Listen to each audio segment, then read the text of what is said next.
Hi, everybody. We're talking about Overcooked behind the scenes. We are. Hello, everybody, and welcome to Zenith 3000, episode 14, our penultimate episode, The Puzzle, part 1. My name is Alex. I will be your GM for this evening.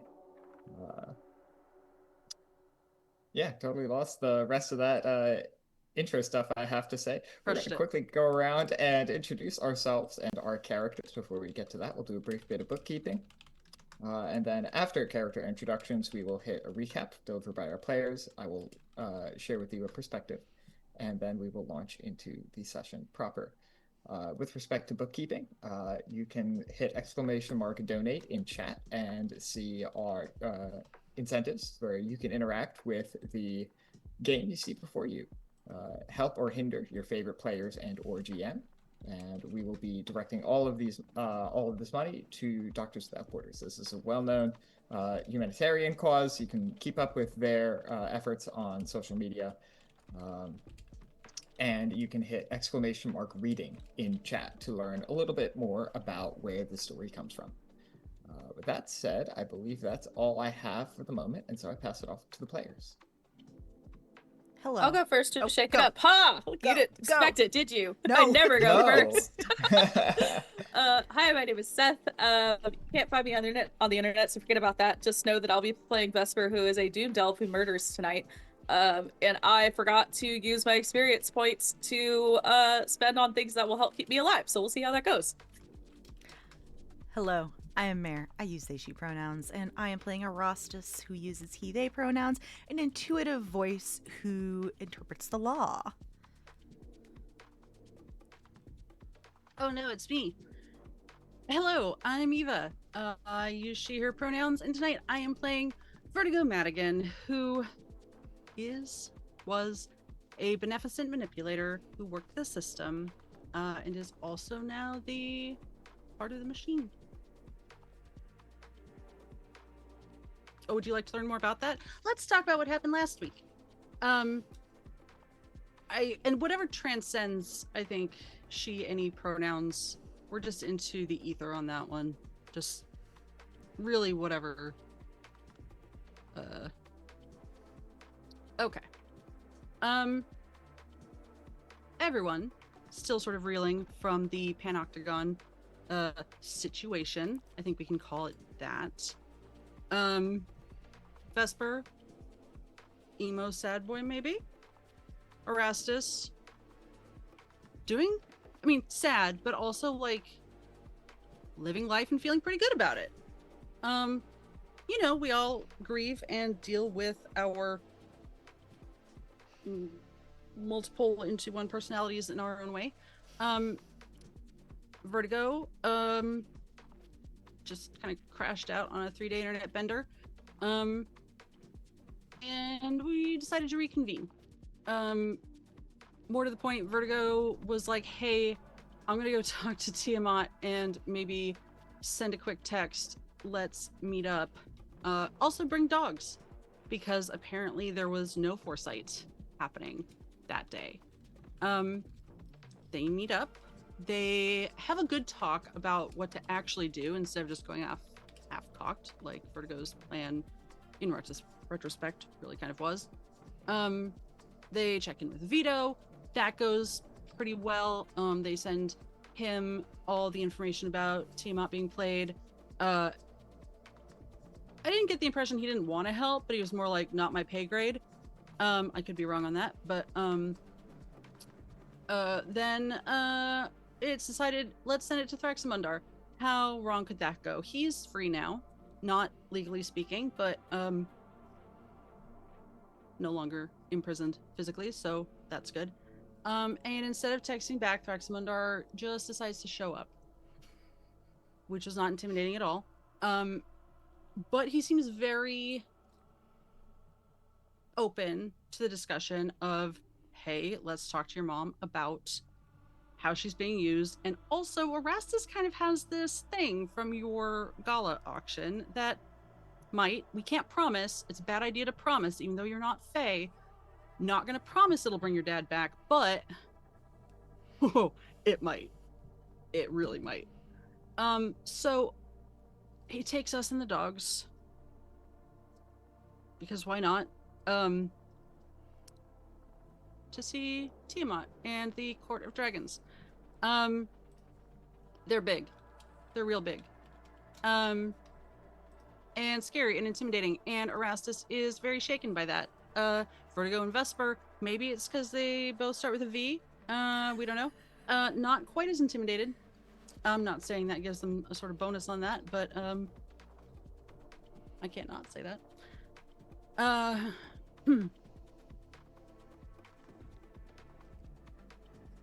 We talked to Tiamat. She's also fairly receptive. Cool. Says, here's my dead husband. Do your thing. Let's see what happens. Gives Vertigo a little present. It's a doomsday device. I don't want to brag. But honestly, like, could have proposed right there. I mean, we're reviving her dead husband, but like, she's got 5 heads. She's got 5 heads.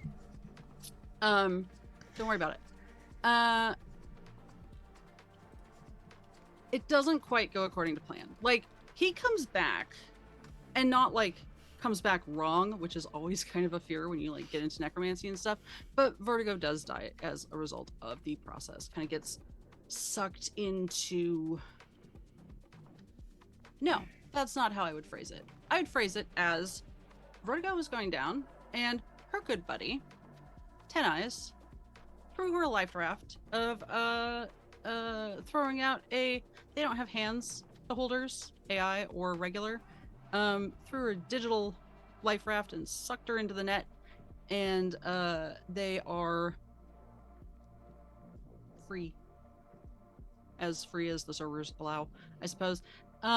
Fortunately, instead of leaving Vertigo's body to be devoured by kobolds or worse, Vesper and Erastus take everything back to Eris's, which I love. Because that was part of it. Vesper learned that they are beneficiary to all of Eris's estate, and also the well-being of Vertigo's dogs. Dogs being the general term, including the spell sprite. They try and plan what to do next, because Erastus had wanted both of them to go with him to meet with Callum Kane after the Beloved's concert. And now they're 1 down and 2 party members dead. Vertigo haunts them a little via the quasi-smart home appliances. It's fine. And after stashing a body in the wine cellar like weirdos, they head off. Where's the lie? They head off to the meeting, which actually goes pretty well, despite being like kind of a, if I recall correctly, Red Nexus like hub, either a little power hub or a data hub, both. Vesper's data corruption has been strong at the arena, let me just put it that way. Callum Kane does show some self-reflection, not a whole lot. Erastus definitely came out, I think, morally superior on that one. Nobody died, which was super good, and possibly the little worm of doubt and more introspection has found its way into Callum Kane's heart, who I feel like is well, that's not part of the recap. My thoughts are not. It's fine. Erastus is gonna release. The plan, is for Erastus to release Code Talker on Visitation Day, which is rapidly approaching. And we were just discussing downtime. And I blacked out this entire week and don't actually remember how long we've had between last week and this week in-game. Obviously, it's been a week. If I remember correctly. Oh, like it's been a week in-game. In both places? Okay. Yeah. Cool. Love that. I was sort of having a character breakdown through most of that session, so if I've missed anything major, if I could just... No, I think that's all of it. That's all of it that I remember. Cool. Sick. All right, Vertigo, you may take 1 experience point. Thank you. Yummy. All right.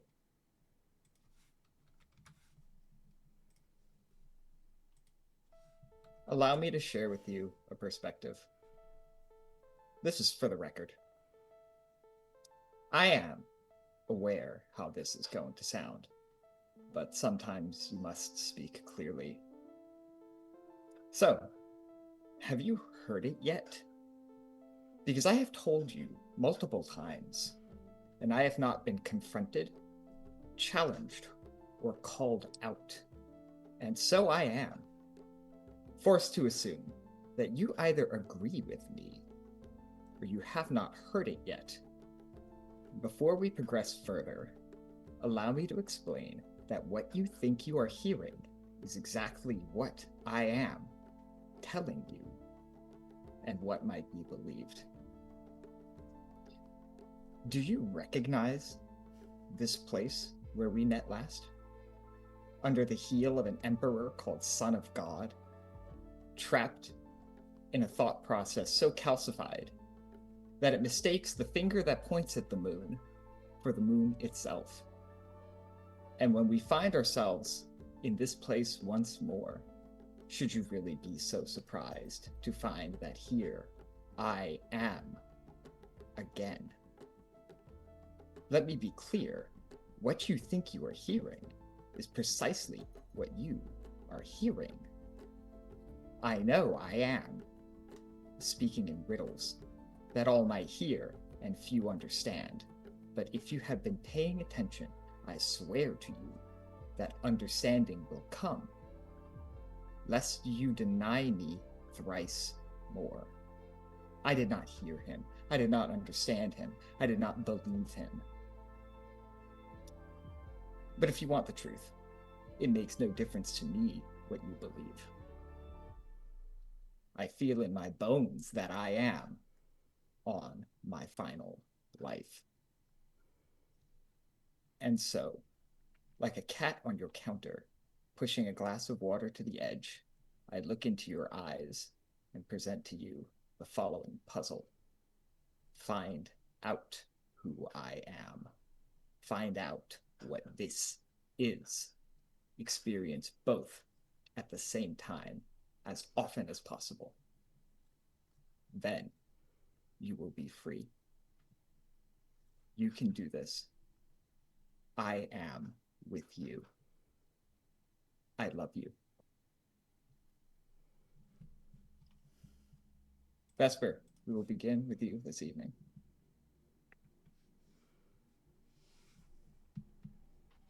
Where's it go?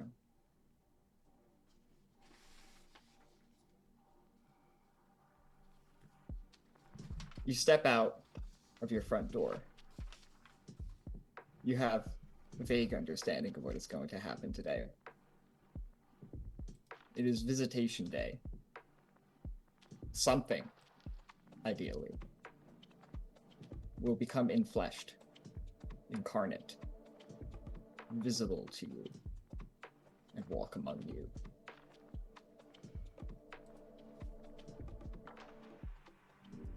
As you walk through the streets, it's a little surreal.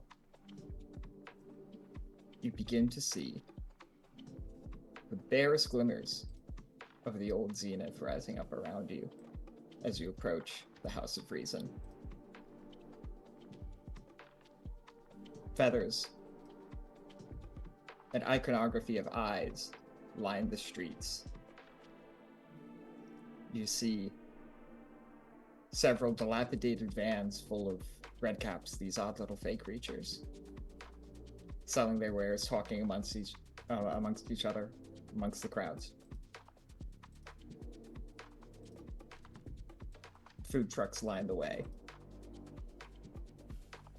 All sorts of people, dressed in what you can only assume to be their finest. As the skyscrapers break before you, you see the old structure where you used to worship, work, and live.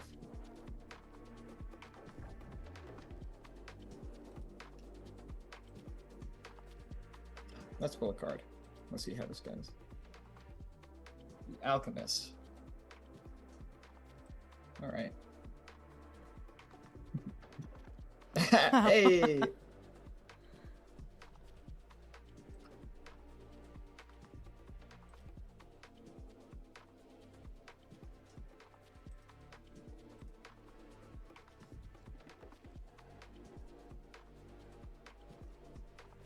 Vesper, you mentioned to me that you have been in search of guidance. Unfortunately, recently, you have found none. Among the Numites, you find complacency. Whatever unitive experience might have occurred 500 years, it seems the only frame of reference modern individuals have to understand this event as something that happened in the past, back then, to those people.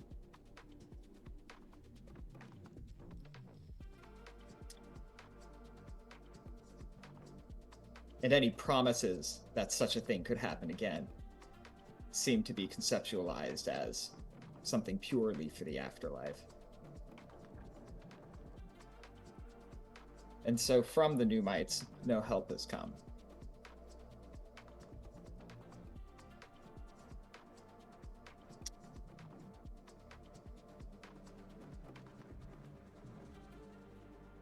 You feel like you're being watched.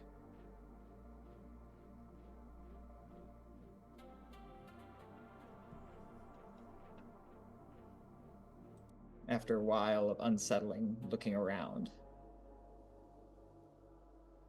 you hear, excuse me. Vesper, there you are, my good friend. It has been so long. You turn and see someone you shouldn't. Someone you know to be dead. Standing before you, not quite in the flesh, but not quite not. Zahir from the old days. It is good to see you again, my friend. It has been too long. Come, have you eaten? The kebabs at this truck, excellent.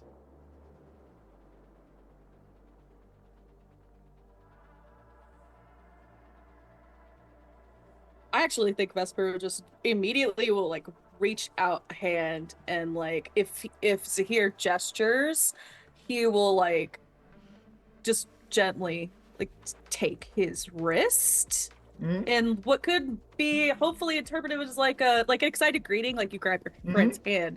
But I need to make sure that this is happening. This is physical. This is I'm not having some kind of nervous breakdown because it's visitation day again. Can I roll to make sure I have all my faculties? Like, sure, go ahead. You can roll. This will just be a straight vibes roll. This is the not fucking a difficulty. 12, so maybe a not. Fucking 12. All right. The vibes are intermediate. You touch Zahir's wrist, and it is solid and physical, warm, and energized, as if you put your hand on a charged metal beam. Not enough to hurt, but enough to make your hair stand on end, at least on your arm. How are you here? I know you're not here. That is an excellent question. Admittedly, I'm not fully sure myself, but it is good to be back in the city, at least for a little bit.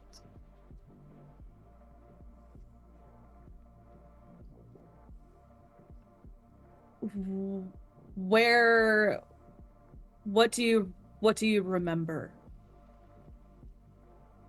What do I remember? Oh. Well, it's been so long. There was the last time we saw each other in the city at the tower. And once the crisis was resolved, I took Jamila and Jade, and we left. We went north for a while. Jade married a prince, actually. It was quite a delightful wedding. As I understand it, her descendants settled and lived in Geb for a while before living became unfashionable there. And currently, my descendants have scattered to the winds.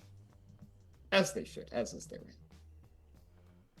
As far as what I've remembered since my passing.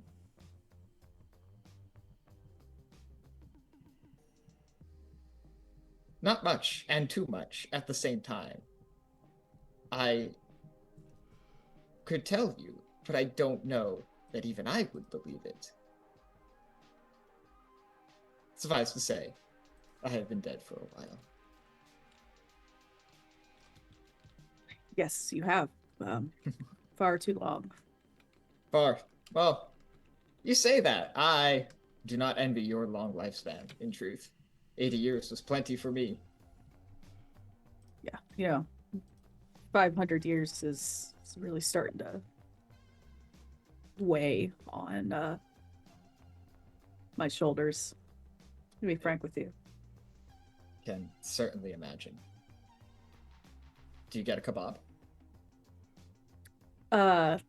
You know what? Fucking sure. It's a weird day. It's one of those days. We're just gonna go along with it. We've had weird days before. He will. I think he will probably pay for Zahir's if Zahir wants one, because like I don't know if you have ghost money or like what you're paying in. He accepts the kebab with gratitude. You peek into the food truck. You see a kobold, a goblin, a gnome, and a halfling all scurrying about inside. Cooking, taking orders. The goblin shouts at you as you leave. Come again! I need to know what the name of this place is with all those little short stacks. That's a great question. What is it called there? Oh, God. Maybe just short stacks. Why not? They are kebabs. Short so, like, stack works, shawarma. right? Yeah, that's excellent. That's what it is. Short stack shawarma. You and Zahir sit on some little foldy chairs across like a little card table sized thing. Why? Do you know why you're here? It's odd that you would be here to be okay. It is wonderful to see you. I have missed having friends around. I have come to the conclusion that coincidences are never coincidences. And it seems like a great coincidence that the last time I saw you was also on visitation day. I don't know if that was intended by your part or if you just simply ended up here. It certainly wasn't specifically intended on my part. The reason I am here is admittedly fully unknown to me. But I did pull on something. I feel as if you were sharing the same burden that I used to for a time. See, I feel like you see like it clicks for him. Go ahead, I'm sorry. And certainly while I am here, I have no idea why I am here. I have some idea. I see. Makes sense now. I suppose if you don't remember much, since you're passing, you wouldn't know. But your what you used to call your friend, he'll kind of like incline his head, like a knowing glance shared. Your friend has taken up residence in my body now, to put it bluntly. And I feel like I've spent a lifetime wishing that I could have had this power, and now that I have it, I can't seem to decide what to use it for. I do imagine that makes it tricky. I had the good fortune of a very specific goal in mind. And so I suppose I ask you, now that you have it, what would you like to do with it?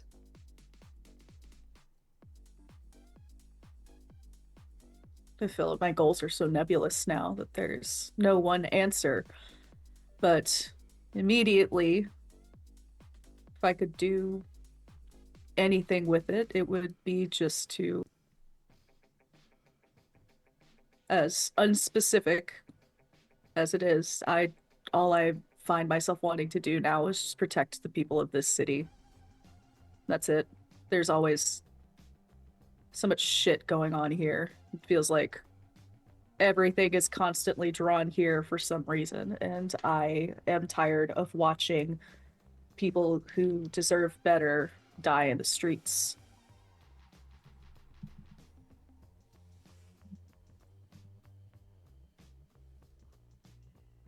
It's a noble goal. An understandable one, for sure.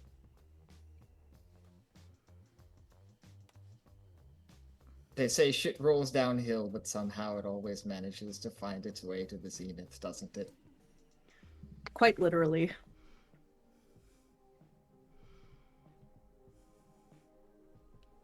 I don't know that I can offer you anything too specific, but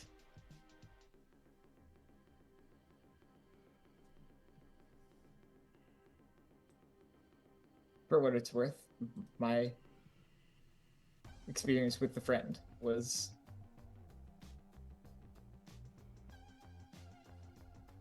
that I was supposed to have it, but there was nothing I was supposed to do with it.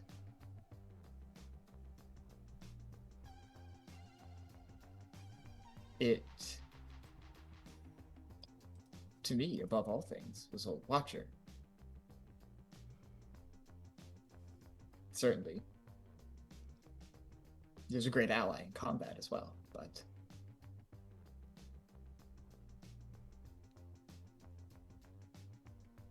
he really did just want to see, learn.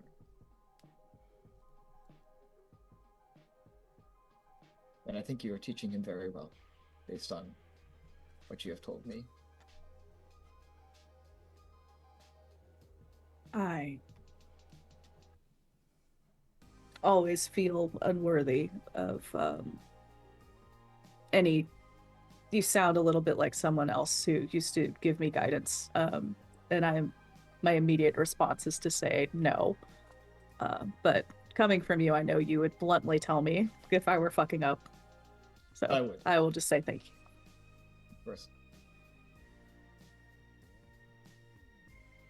Do you know if you're staying for everything? Well, certainly I would like to. It would be a great disappointment to show up here and then not see the festivities. But I suppose we will see. Did not try to be here, and nothing is permanent, so I suppose we will just see how it goes.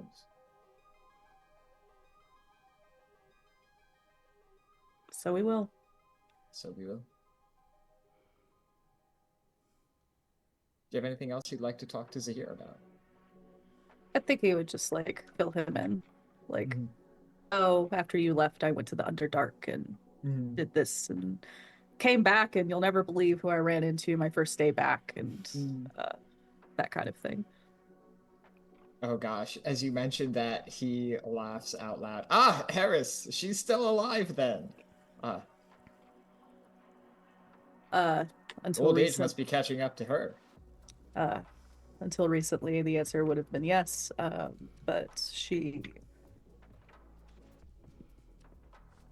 it's my fault, but she met her end in combat just a week ago. Time means nothing to me anymore. Too recently. I'm sorry to hear that.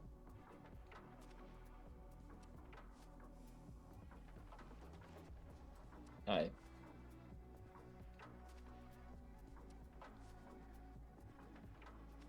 suppose I don't know what happened, so I hope you'll take this for what it's worth, but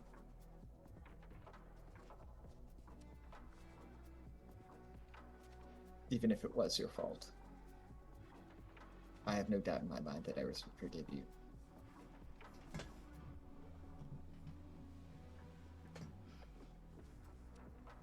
I think maybe forgiveness is a stretch, but I think that you're right. She'd probably give me shit forever.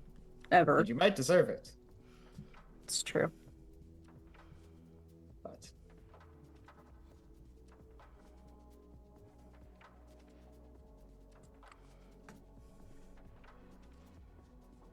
I am sorry that this burden has fallen to you once again.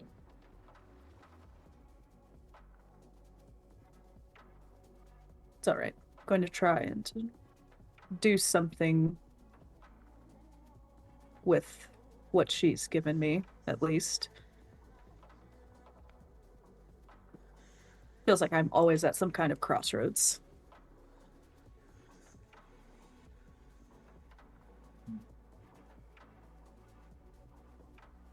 And indeed you might be. But that can be a desirable place to be. If all doors remain open to you, then you have the good fortune of being able to choose which one to walk through.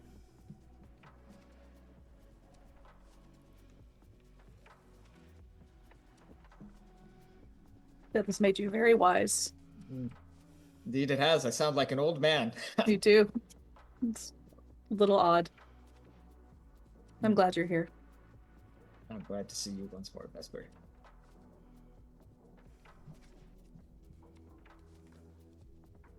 The two of you make your way into the crowd. Actually, let me ask. Where would you like to be? What's the move today, Vesper?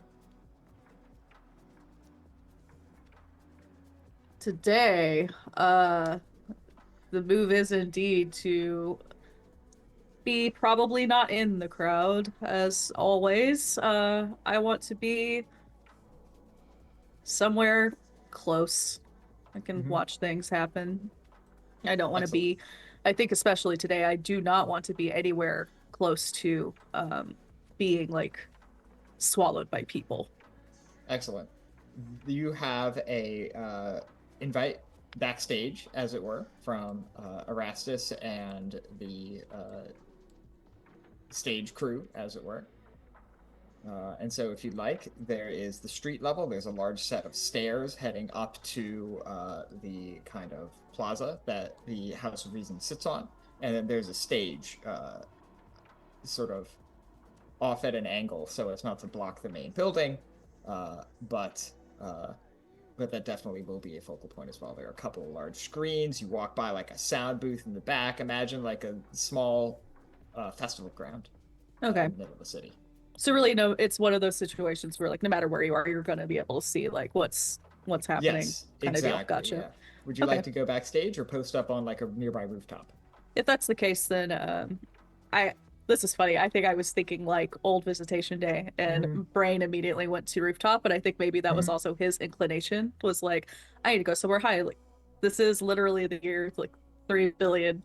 We have technology. I don't need to be up high.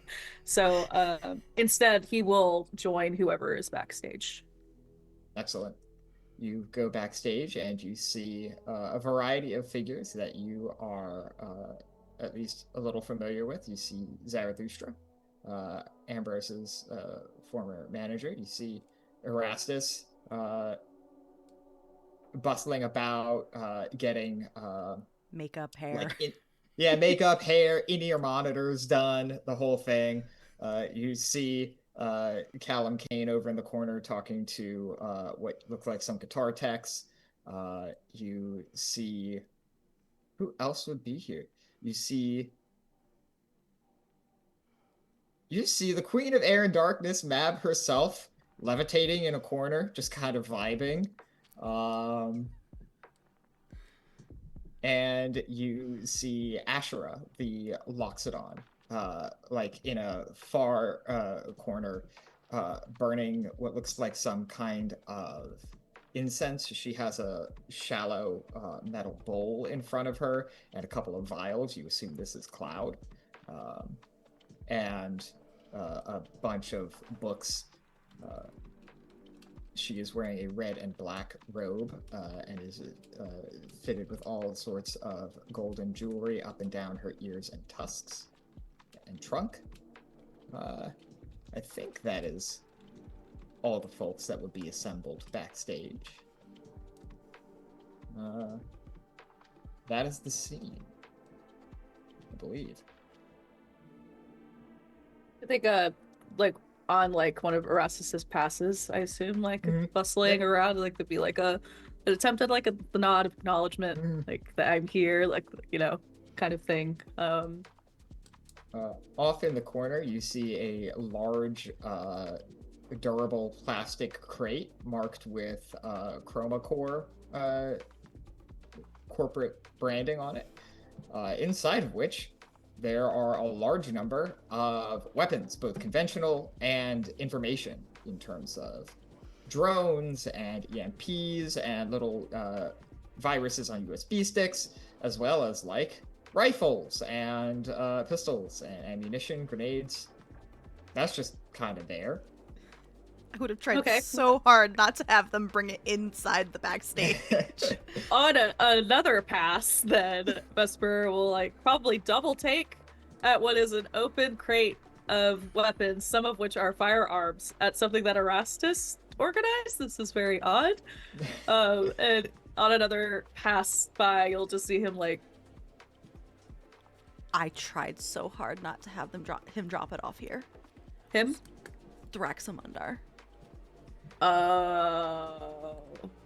I asked for help, you know, for disruption purposes, and he brings everything here. If you can find Would you believe this motherfucker wanted these across town? Julie is bustling around over here. Hi, Julie. Hi. This should be here. I'm so... I would, once I found out that Thraxamundar was gonna leave them here, I would have asked Des, please have someone make sure that no one just goes ham on these. Like, a guard party for it. Party favors. No party favors. Someone's watching this stuff, though, right? Like... Please tell me Alex Des sent someone over to watch the shit. Someone. Yona is sitting in the back, like, on a foldy chair, smoking a cigarette. I point to the buff hot lady. Oh, sorry. Didn't see you. No, it's fine. Okay. Yeah, it's been a morning. You doing alright? It has been a fucking morning. Are you ready? I have no idea what to expect, so... No. You and me both. Is it safe to say that Vertigo is always watching? That is an excellent question. Vertigo. Now that we ask. Has been... I think... So, like... Subtlety is not the art at the moment, but just like, wouldn't it be silly, goofy fun if you let me see what's on those USB sticks? Are you like in my earbud?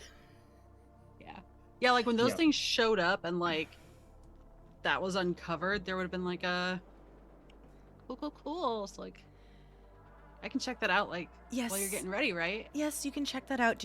Where do you want me to plug one in? Or ask Julie to plug one in, because I cannot move from this chair right now.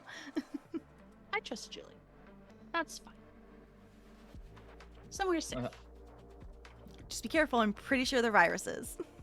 Yep, they're definitely viruses. Look, I didn't think there were like fun safe code in the box of grenades and like citizen grade whatever weapons these are. Yeah, Julie grabs a USB stick. She, like, nabs a laptop from just, like, any random person. Aww. Mine now. Vertigo, it's going in. Don't get fucked. Plugs it in. Why don't you go ahead and roll an intellect task of some kind? Let's call this a challenge 4. This will be to identify and handle it safely. I am trained in computers, and sorry, I still have asset to not fucking up Erastus' mental state, but I didn't specify that it was just for that one thing. You can and it makes keep me that. laugh every time. You can I know keep what that. it's That's for, niche. but That's niche enough. You can always have it. Hell yeah. It's just like you sending a cat video when needed. Like, yeah. Cool. Can I use my training and or computer programming? Yes, because that'll do it that's for sure. literally computer languages. Mhm. Cool. Yep. I believe it's target number 6 now. Well, it's an 8. 8, excellent. That'll do it.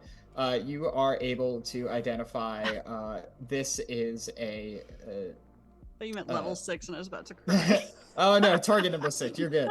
No, so you are able to identify essentially a backdoor access key. So to a large number of any kind of conventional technology, whether that is cell phones, vehicles that are connected to the ether web, or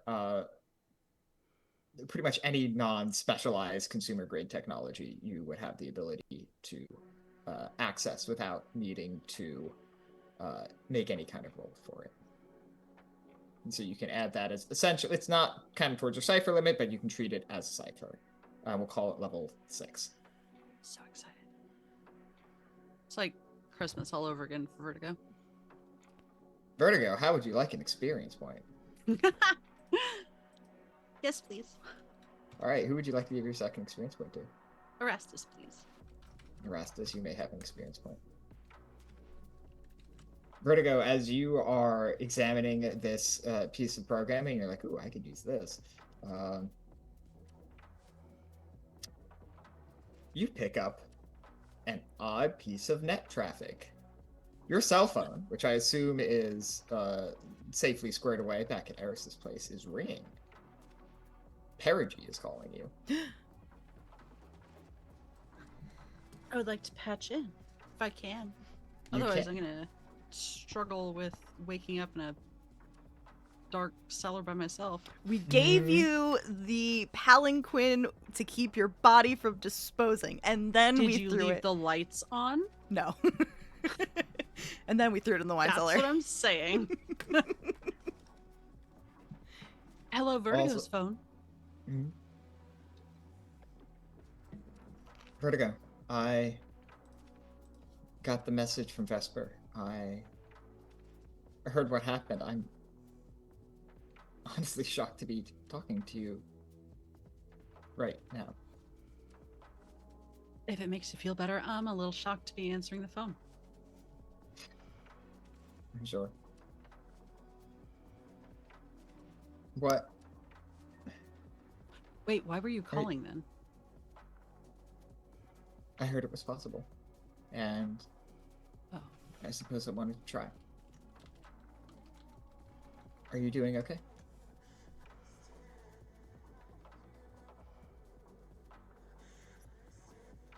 Yes. It's weird. Okay is a strange term, but I think it fits. Okay. Yeah, I mean, nothing hurts. The net's I'm glad pretty to hear neat. that at least. It's messy. I'm sure. How have you been? I've been good for the most part. Everything progressing as planned? Not progressing. Not necessarily as planned. something all roads forward.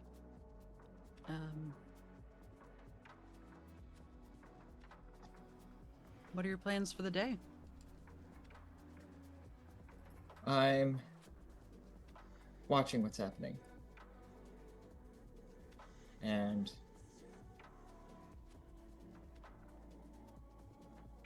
would it be unreasonable for me to say this feels like the end? I don't know of what, but the end of something.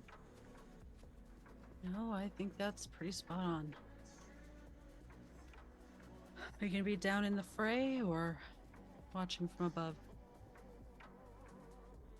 Watching from above. Yeah.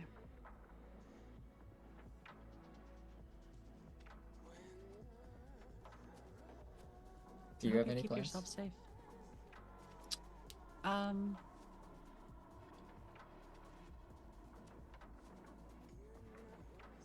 I mean,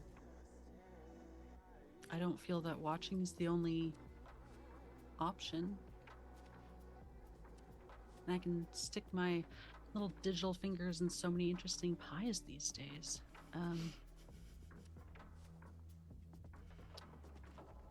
We'll see.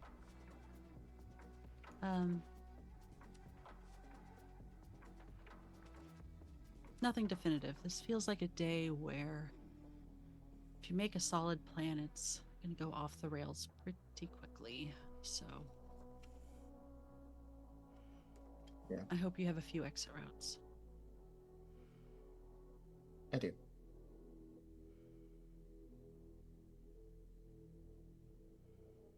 You know, not everyone does, right?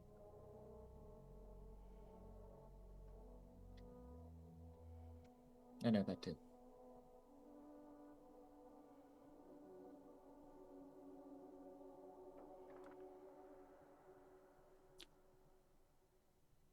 Maybe there's a city somewhere where you can find a life other than between a rock and a hard place.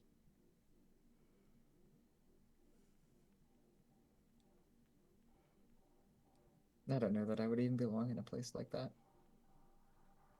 Honestly, it might be too late for that, but what's the point of walking away from a burning building if not for something better?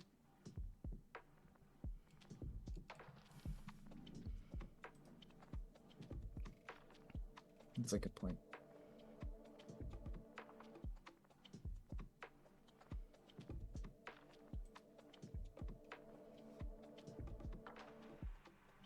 What do you hope for tomorrow?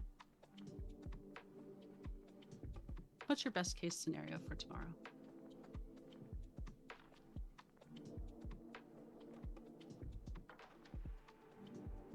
My best case scenario for tomorrow is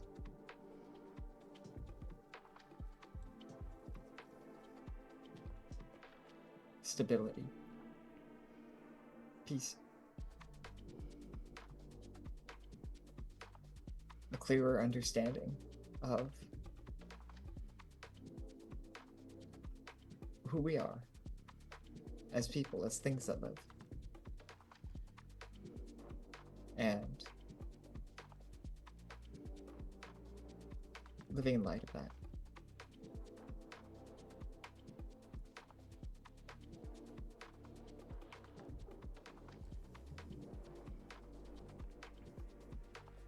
Did you get here?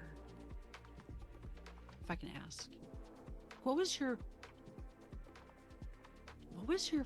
first step? What was your first this can't possibly be your first experiment. Like there are so many ways to plot that answer out without doing a grand scale social experiment on real people, right? Like video games can plot like a pandemic. What was step one?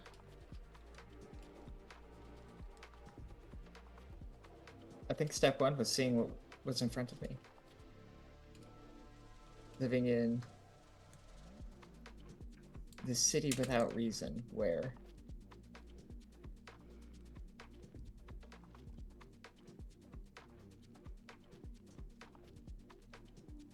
when given everything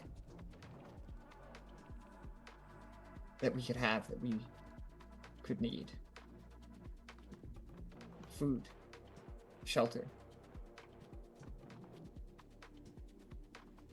all delights, distractions, and blessings. And seeing that time and time again, at every conceivable scale,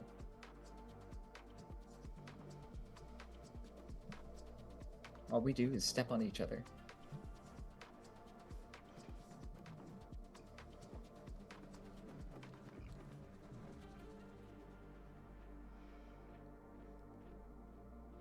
Sidebar. To be clear, Zenith doesn't have everyone has shelter, everyone has food. We literally met her on the street handing out food and water because people didn't have that, right? What she's trying to communicate is that the resources are all there. They're not distributed well. Yes, but okay. There is, in theory, enough housing, food, all of that to go around. That makes sense, and I just wanted to be real sure I hadn't completely misunderstood something. No, for sure. Whew, good, okay.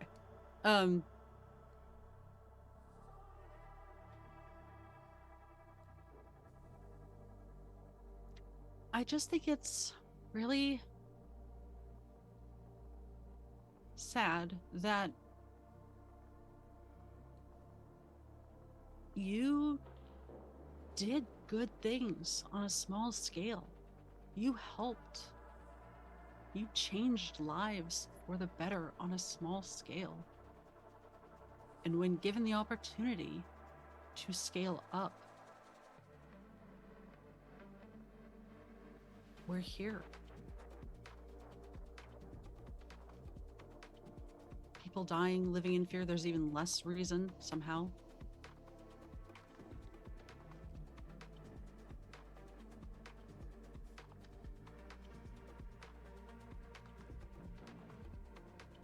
What was the fork in the road that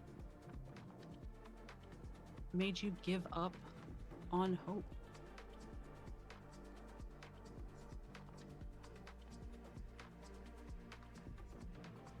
Because if you can find a dusty scroll to bring that about, where was the collective consciousness for not that, for the actual peace, love, and understanding? There's a, I think, Elvish kumbaya.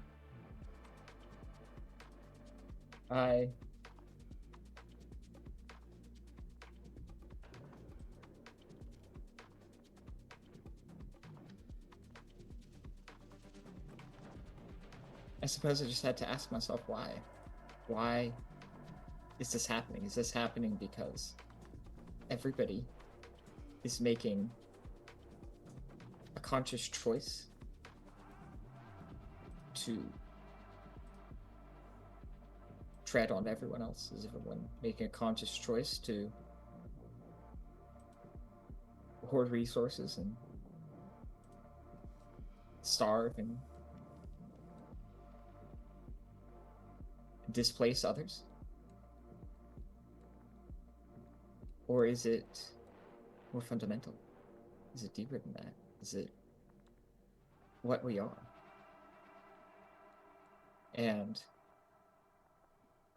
I suppose of what I do know of history, of what I do know of people,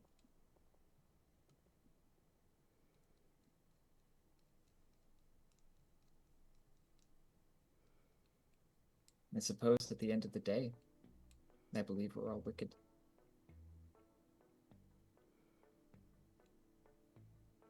See the flaw, though? You didn't hold up a clear mirror. You gave them the messaging. You tainted the sample. It was never going to give you anything other than what you expected.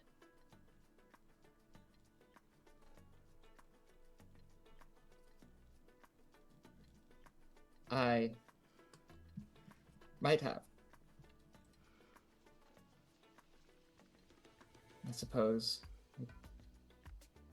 if I did use a faulty mirror, it was the only one available to me.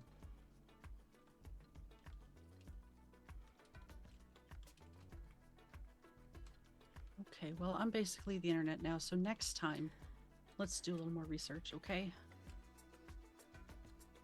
Next time, for sure. Yeah.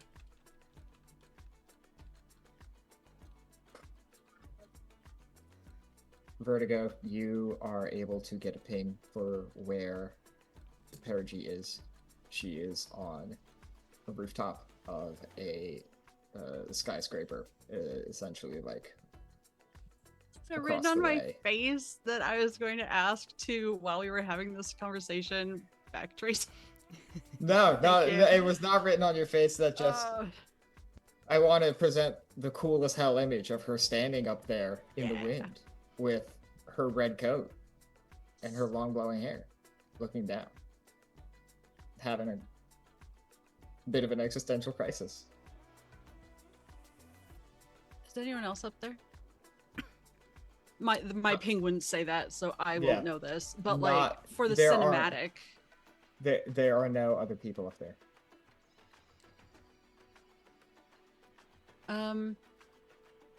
I have realized that my implants.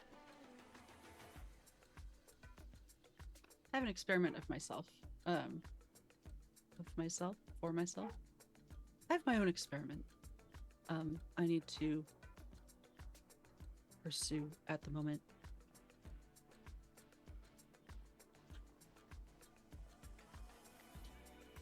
Don't do anything foolish. I won't.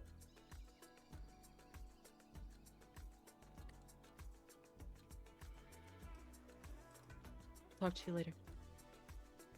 Talk to you later. And I'm going to, because I don't think it really hit Vertigo until right now about reoccupying his body. So, going to give that a go, see what that's like. All right, excellent. You essentially force all of your concentration back on your physical body and the implants contained within, and you rise with a start, and you hear from a corner behind you, "Oh my god!" And you see Vivi currently trying to lift a big jug of tall juice. And Thank she God looks I at you. the device. Why is Vivi at Eris's house? You're alive? No. I thought they were just keeping your body in here. They were weird. Yes. Who are you? I'm Vivi. I'm Erastus's secretary. First of Julie all, sent me here so to pick up this big jug. I think I'm gonna be late. Where's here? Eris's place. It did seem rather nice for a crypt. They put me in the fucking cellar. Yeah. Like weirdos. Okay, yes. Well, agreed.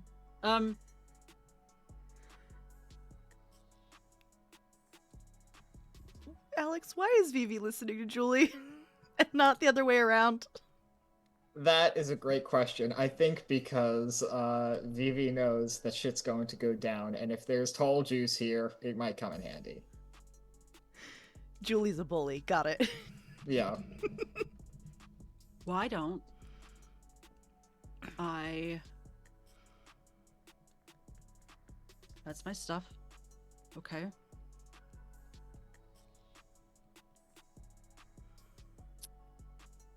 I need to brush my teeth very badly. I will not tell you what the inside of my mouth tastes like, but it is not good. I can imagine. And then I'll go with you. Where you're going sounds useful. Good. Yes. Yes. Okay. Can you help me put this jug in this bag of holding? Oh, yeah, no problem. And I will do that. I will help. Yes. Do you collect your doomsday device on your way to brush your teeth? Let me check in because how actually let me check my notes super quick. It is how big? What is the size of it? It's sizable, like backpack sized. Oh gosh. Like okay. I thought it was like me sized. Okay, yes. No, it's like I will take the backpack. You could put it in a backpack and it'd fill the backpack. I will take that and my comically large glass jug. Mm-hmm. And right, you know what? Everything can be useful. Unless my friends looted my body for useful stuff, in which case I will collect it when I get there. Mm-hmm. I will take the rifle and the monitor's monocle. Excellent. You pick up all of those things. You brush It's your so teeth. useful for you guys. As you do, Vivi pilfers Eris's belongings until she finds a set of keys. Wait, like what kind of belongings are we talking about? A key rack, essentially. Oh, I don't care. Just to get some wheels to get back to the thing. Other stuff going on. And as you prepare to head out in essentially a blacked out Lamborghini, you hear some scuffling from behind you. And Big Jeffrey comes in to give you Big Jeffrey! little skunk hug. Oh my god. He like jumps up like a dog, like to your knees. Give him a hug. If he's here, are the other dogs here? 'Cause I don't think. I think yeah. Oh yeah, they would come. Vesper is not keeping all those fucking dogs at his house. Like he's probably he's low key probably still staying at Eris's to figure out what the fuck to do with all this shit. So like the dogs are all there. I see nothing on the key rack because I am running around the corner to hug all the dogs and carrying Big Jeffrey like a baby. The dogs come like wheeling around the corner, running as fast as they can, tails wagging like you have never seen before. They almost bowl you over for jumping up to like give you licks and dog hugs. Hey guys, I don't know if I can heal if you break anything. So let's go a little easy. I'm not gonna make kissing sounds into the mic for a number of reasons. But please be assured. Will you do baby talk to the dogs? Oh, my sweet boys. There we go. Yeah. Wonderful. You tricked me.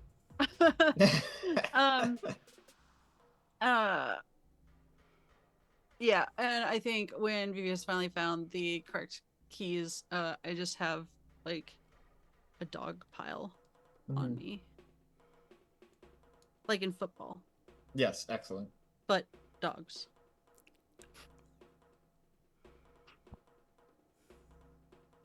I probably should leave them here, but I think so. This is a good cuddle. Take as long as you need, but also we have about 5 minutes. Yeah, got it. I will take those 5 minutes. You take your 5 minutes with the dogs. Yes, Mary. Who's driving? Vertigo for sure. Julie cannot reach the steering. Vivi cannot reach the steering wheel. Well, she can't reach the pedals. True, yeah. She also probably can't see over the dash. Unless she's standing on the seat.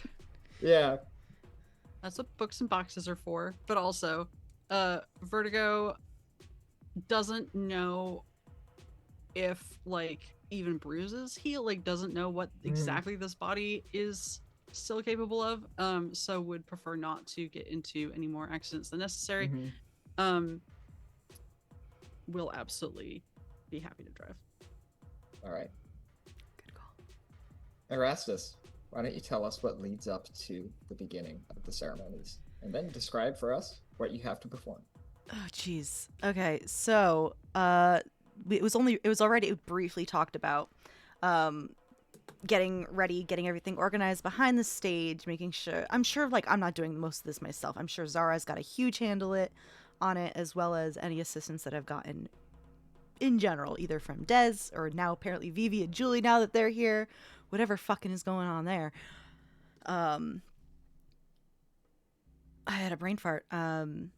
Makeup, getting everything done, as well as just going over last minute stuff with Callum. And eventually, after everything is all set, Vesper had to step away, do his own thing. I'm going to reach out to Queen Mab, because she said she was going to stop by. She is. She's indeed levitating in the corner. Chilling. And if I remember correctly, I shot in the dark, sent her a message on the sending stone. I got Kiara/Eris, and hey, can you help in any way? And she didn't give me an answer. She said she would talk to me before the show. Yes. Your Highness, sorry to leave you hanging for a bit. Excuse me. It's no concern. It is good to see you again, one who might be called Erastus. It is wonderful to see you too. So you wanted... do you request of me? I don't know where to begin. And I don't know what you're capable of or willing to do, but anything to get this city out of the shit it's been in. Any help. An incredibly broad I know. ask. I know. But you've also seen how broad of a problem it is. It's hard to narrow down. I have some idea. Let's pull a card. Okay, this is not off-brand, but it's not great. The imprisoning ice. Fuck me. Entrapment, imprisonment, danger, conflict. An important NPC is thrown into prison. Conflict looms with powerful forces on both sides. That's appropriate. Surprise. Someone builds a new prison. Someone falls into a trap. PC manages to trap an opponent. PC achieves victory in a dangerous struggle.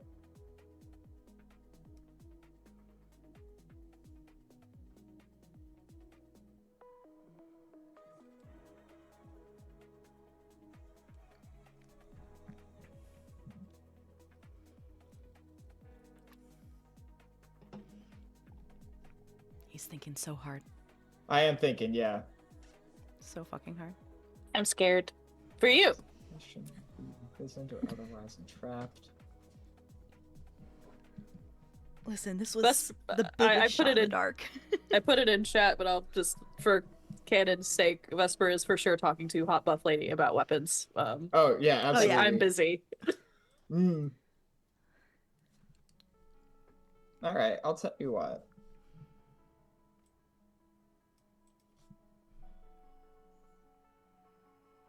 No, that doesn't make sense. Sorry. No, you're fine. Oh god, I have to think. No! The imprisoning ice imprisoned me. This is bullshit. I'm so sorry. This was like I No, Hard it's good, intrusion it's fine. on the GM is Yeah. actually like wonderful. reaching out to Queen Yeah. Mab. I had no clue what to ask. I've had no clue to ask, but like, what's the worst that can happen? She says no. Like, She says, actually, I'm having an off day and I can't think clearly. I'm Right. so shit. bye. I'm just here for the show. Outlook hazy. Try back later. Shake Queen Right. Mab. Oh god, I love it.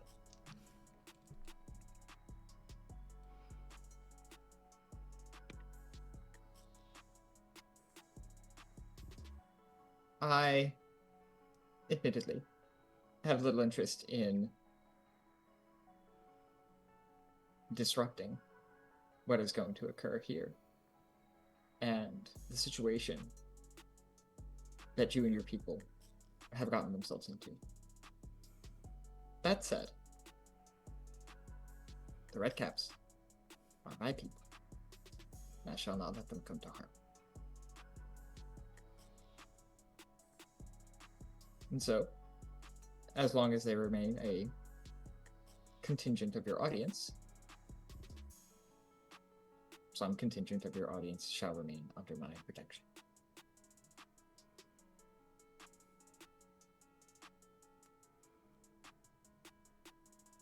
Thank you. As one who has asked for help, what is it you offer me in exchange for my assistance? One who might be called Erastus.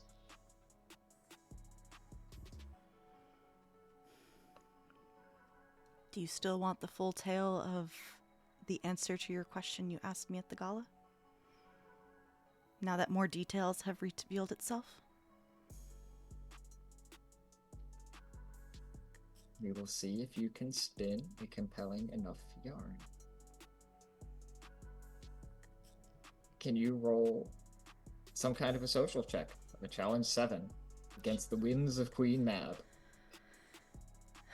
Okay, so there's a reason why I printed out my skills right here. So while I have been talking to her, if you will allow me to use some of my abilities while I was discussing her. So specifically telling and understanding.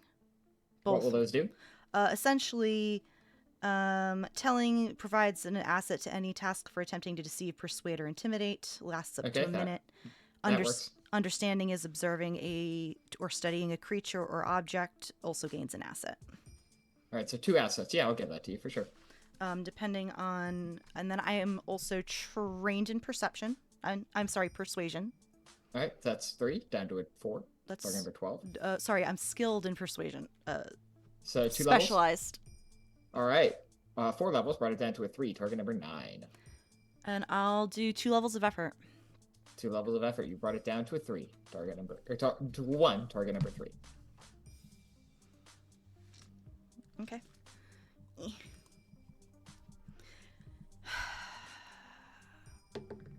10. 10. That'll do it. You present the first person narration.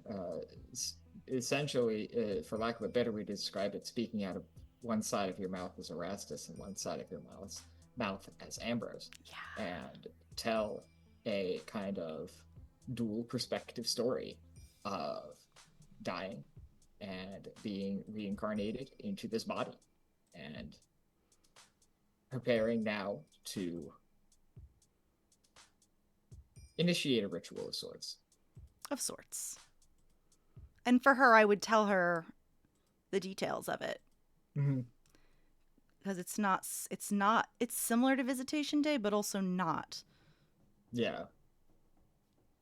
She seems delighted that you are planning to cast a musical ritual. And on the conclusion of your tale, she laughs. You tell a good story, one who might be called Erastus or Ambrose. I don't think either name is correct or accurate. I don't think either name is incorrect. But that's a problem for a future day. Indeed it is. But I hope that it will go well. This body has been practicing for the better part of a week. And I hope that the performance, you enjoy it. I look forward to seeing the fruits of your labor. And should you ever desire to spend time among the Fae, one of your talents and tastes, I'm sure, would find a home there. I know how to reach you.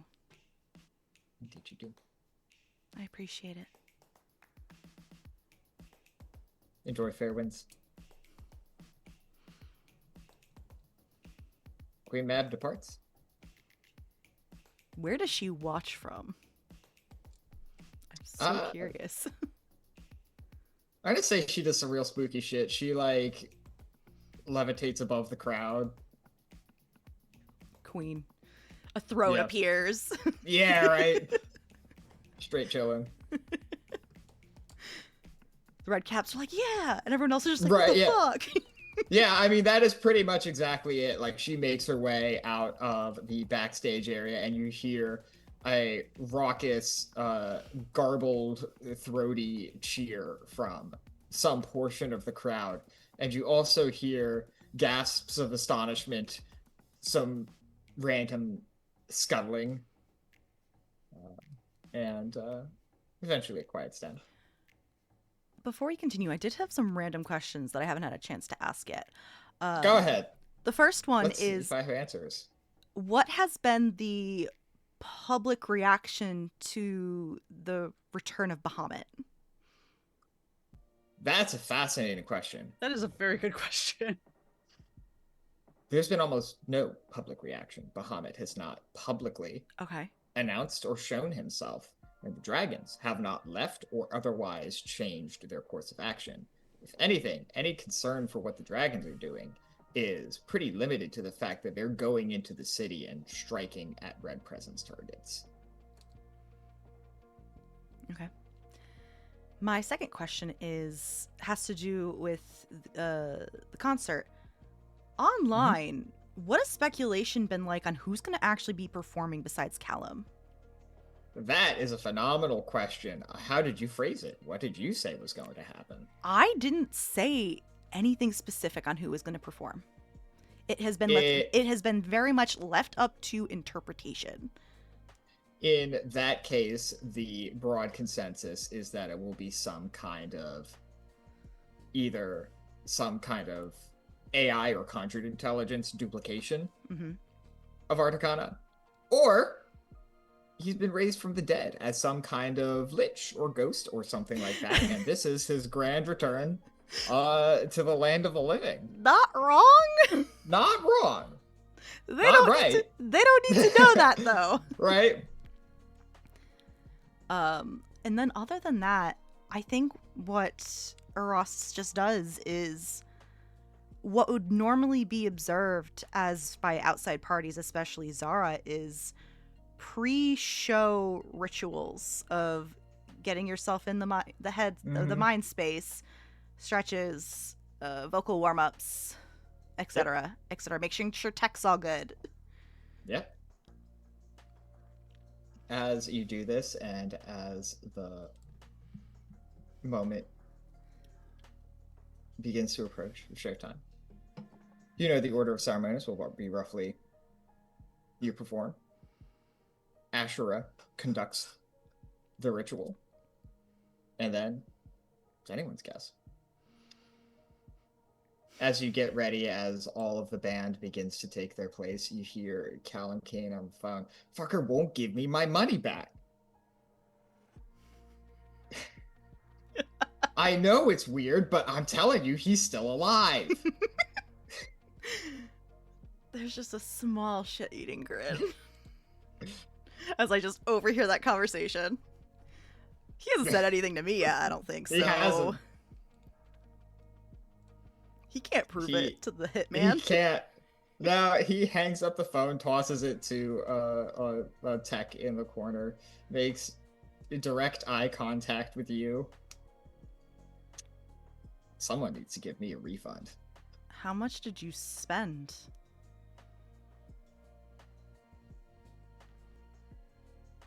Don't worry about it.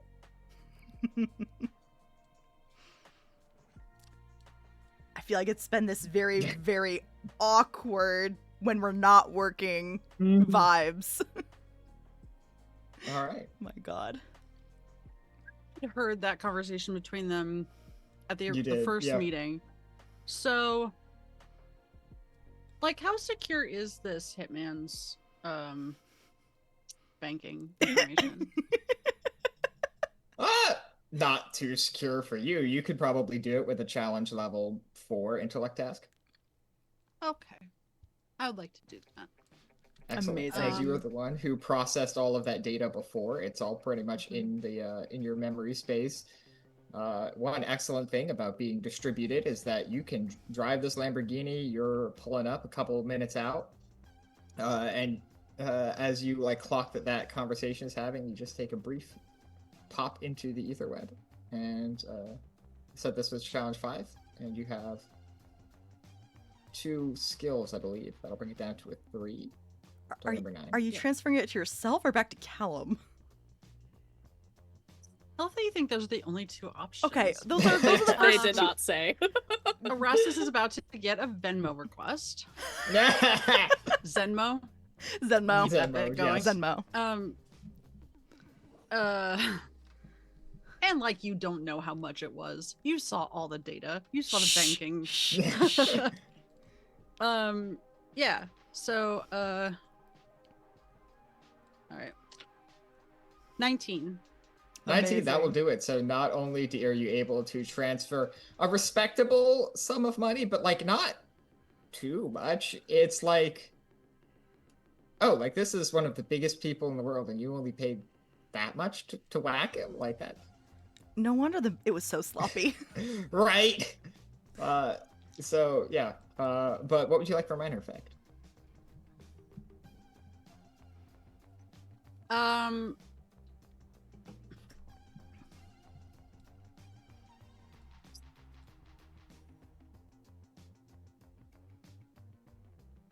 Look.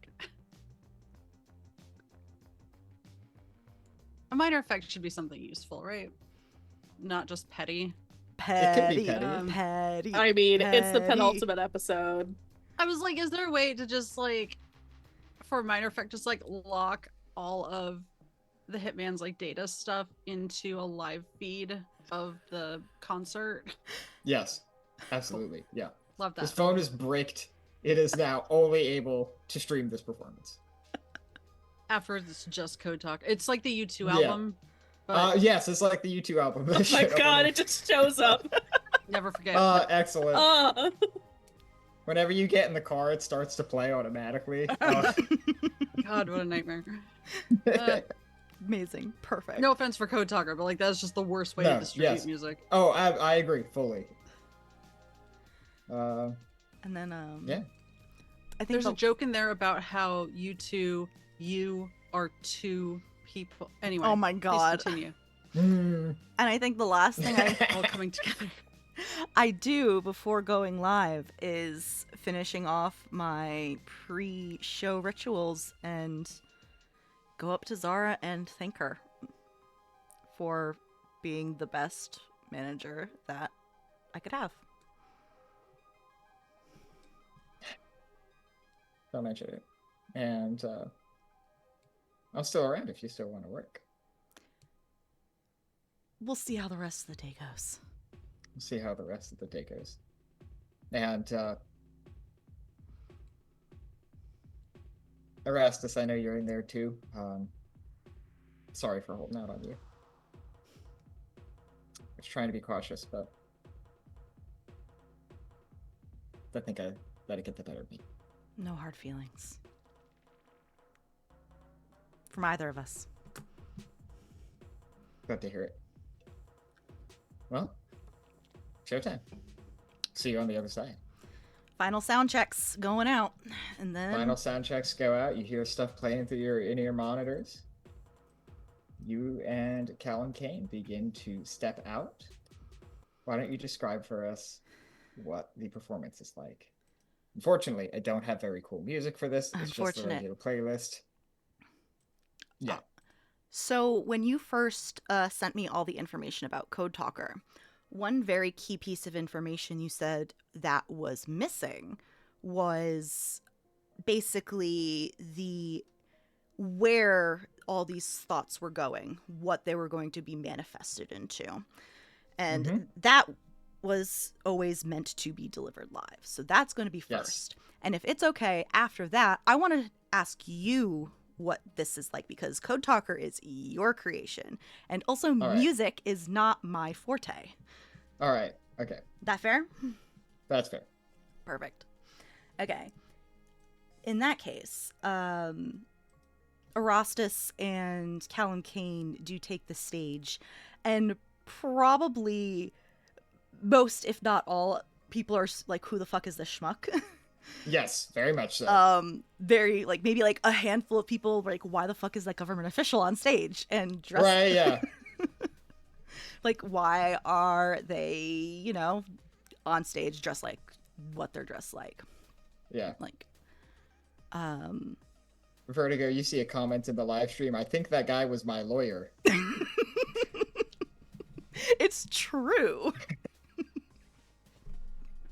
Screenshots that for later. Mm-hmm. And after a pause to allow, you know, the mumblings of confusion to die down and such like that. Thanks, everyone, for coming tonight. I know Articana would have loved nothing more than to perform this album for you themselves. It was written for you, the people of Zenith, because even its sins and its virtues, they loved this city to the ends of the earth. Code Talker, which you will be hearing tonight, it's a message about faith. Not for a deity or some higher power, but for the everyday people who make up the world. For you, who don't know where you're going to be tomorrow, and for you, who might have stumbled off the path. Or for you, who want to do more than just exist from one day to the next. Let this album be the catalyst needed to believe in yourself and your fellows. Whether it's your families, friends, enemies, your people, your community. Uplift and hold each other when you laugh, cry, in the face of adversity, when you don't know what the days will bring in uncertain times. Have faith in yourself and believe that you're capable of great things. Articana saw it, knows it, and let this music be the reminder when you're having doubts. Erastus, you look out at the crowd before you and see a motley gathering. Some are in their best finery, here to observe a great religious tradition of old. Some are disgruntled fae, here to claw back a god from the ether. Some, hundreds, thousands perhaps even, it's a large crowd, are wearing the telltale blood red of the new movement.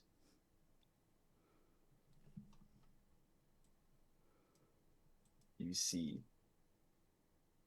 packs of kobolds circling on the outskirts. Queen Mab hovers high above you.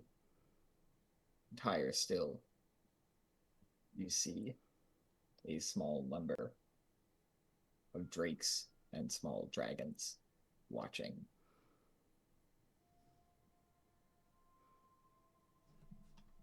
The music that occurs next is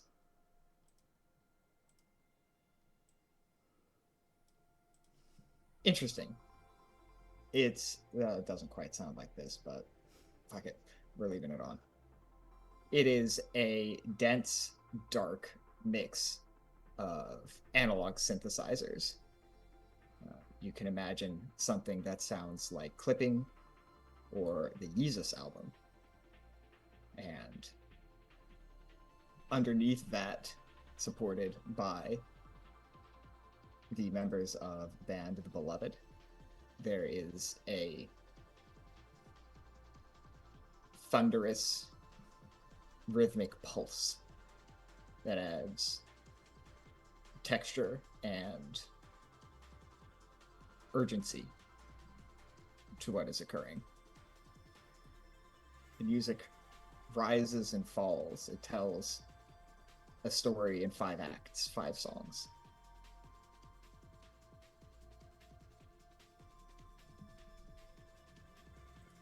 The first song, in veiled language, presents the thesis for the work as a whole. that all things are conscious, all things are connected, all things are the same thing. All things are waves, and underneath there is water, and that is the true nature of all.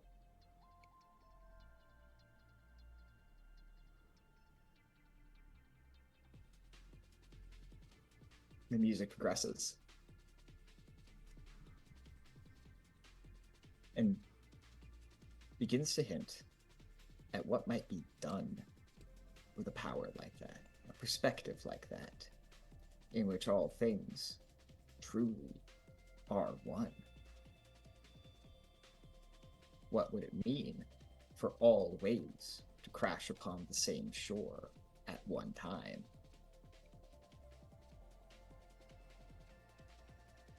What does it mean to see another struggle when you know there is no other?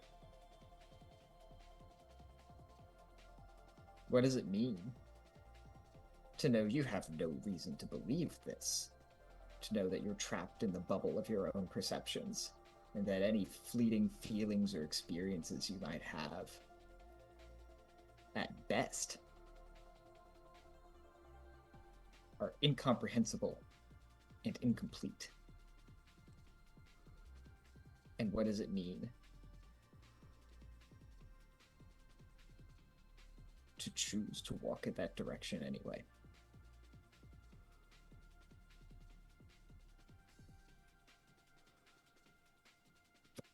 Shit. 6 words at once. My bad. Oh, Jesus. Oh, fuck. The compelling voice. Oh, my God. What a card. What a pull.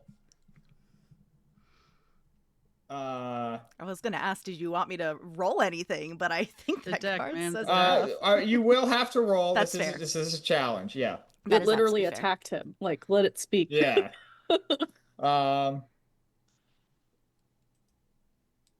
So yeah, give me a performance roll. You do not know the challenge of this task. So, I have some things I need to add up. So I am specialized in performance. Thank you, Ambrose. I would like to use my impart ideal ability. It doesn't give me any like assets or anything, but I wanted to throw that in Part of there. the work. Yeah. It's part of the work. If I remember correctly, Callum gave me an asset on performance. Yes, Callum Kane does give you an asset on performance. Callum gave me an asset on performance, and then I am going to spend 3 levels of effort, so I've brought it down to by 6 levels. By 6 levels, all right. And then I want to mention that for anybody, so it's been 8 days since the Panoctagon. Mhm. So technically, Commune in Zenith is still in effect for the next 10 days at least. The difficulty of any positive interaction tasks attempted between affected creatures only. So I know not everyone will probably be affected, but anyone who is affected it's reduced by 3 steps. I will give you 1 additional asset to fill up that slot. Okay, fair. So I have brought it 2 down. assets. Yeah, I brought it down 7 levels. I brought it down 7 levels, and that's what I want to do. All right. Go ahead and give it a roll.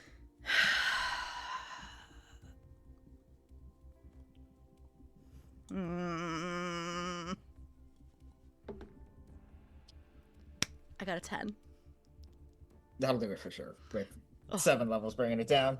Yeah. I needed a 9 for it to beat a challenge 10, so we're good. Yeah, no, you are good for sure.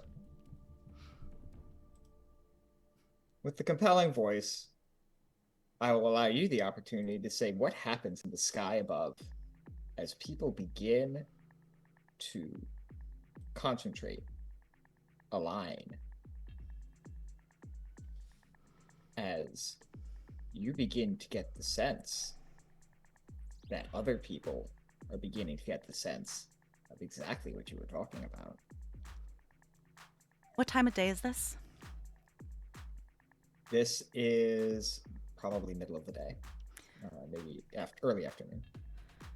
So I think what happens as Erastus and Callum are singing, and I do want to make a note, because one of my favorite lines in that you sent me for Code Talker is, "You think you are an audience, but I hear you singing too."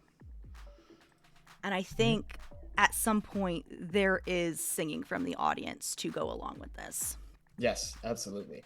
And the sky dims but not darkens, so it's not the darkness of an eclipse, and colors of an aurora borealis come into the sky. And essentially what happens is it's like starlight floating across the city before it lands over the people and soaks into them, as they are all consciously, actively believing in the people and each other and empowering each other to make their own decisions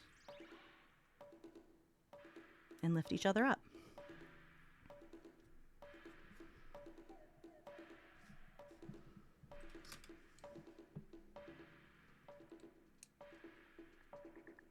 As the phenomena in the sky begins to take hold, Ashura steps from backstage, and as coordinated, she approaches the front.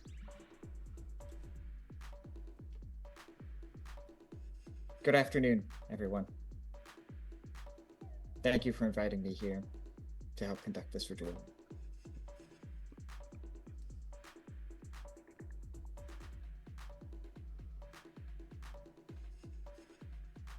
I am, well,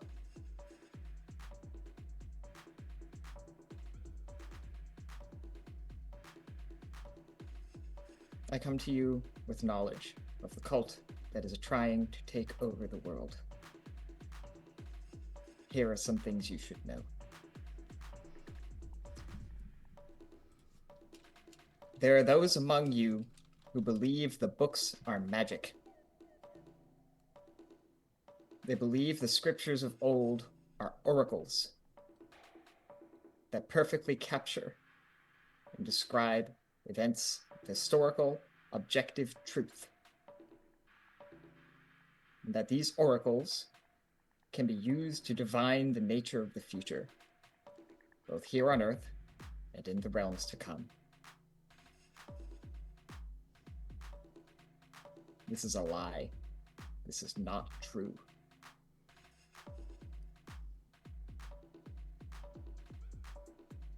And yet,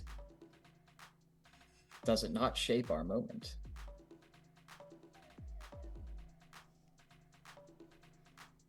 Do you not see how the belief in a just eternal damnation enables us here now to build prisons and to lock away anyone and everyone for even the smallest of slights? Because surely this is the fate that God has laid out for us. Do you not see how these books, which tell us of their petty identitarianisms,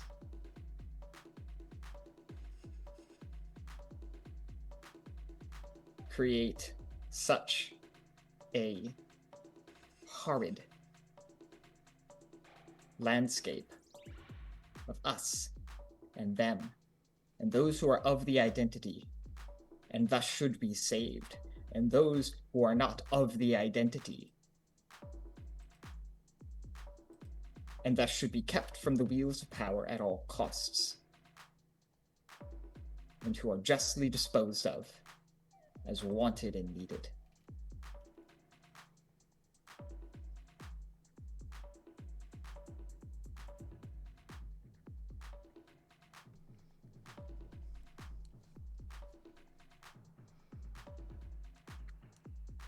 Do you not see how even in the light of a revelation so divine as that which Eris offers us. That we have not fallen into complacency. That we do not look around and say to ourselves, I am forgiven. He is forgiven. All things are acceptable to us now because we are forgiven. And yes, indeed, I believe we are.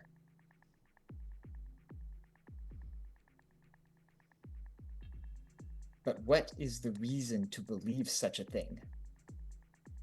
Is it reason to cover our shames, our follies, and our sins in a dark mass, a blanket of blissful ignorance? Or is it not reason to touch the solid ground beneath us and to step forward and to climb the mountain?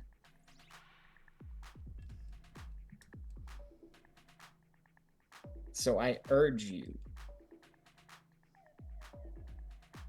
step forward. There is no God other than the one you will find in yourself.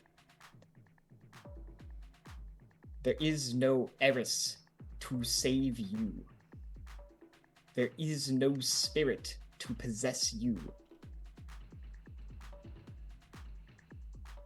All is you. You are all. That is reason enough to move forward.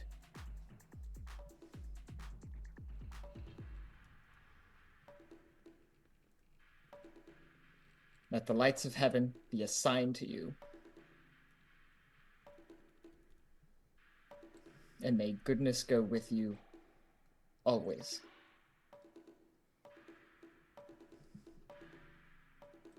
Unfortunately, we have pulled the dangerous elixir.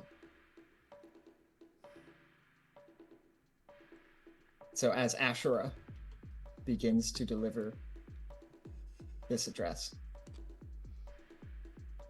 the sky begins to open up. The lights begin to coalesce. The gravity starts to form. Everything feels heavier. Things start to shake. The dimming of the sky becomes more intense. The lights high above the towers, the dragons, coalesce and begin to crack open. And something begins to come through.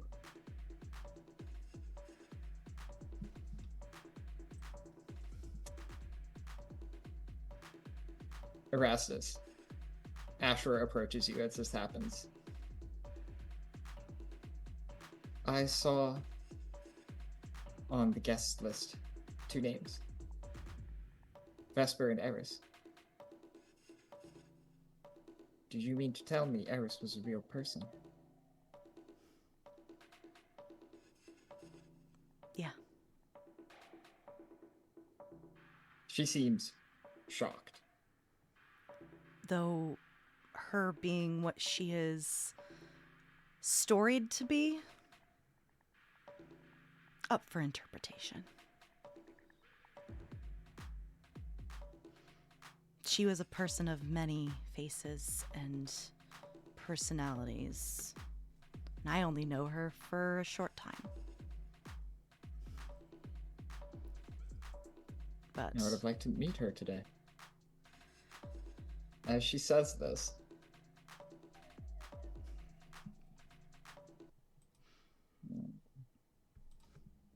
fuck it, let's go this way. She steps back, pondering. She looks up at the sky as it begins to open up. From somewhere, you're not sure where, you hear a gunshot. Ashura is shot in the head. She falls. Whatever gravity you had felt previously intensifies tenfold, 100-fold.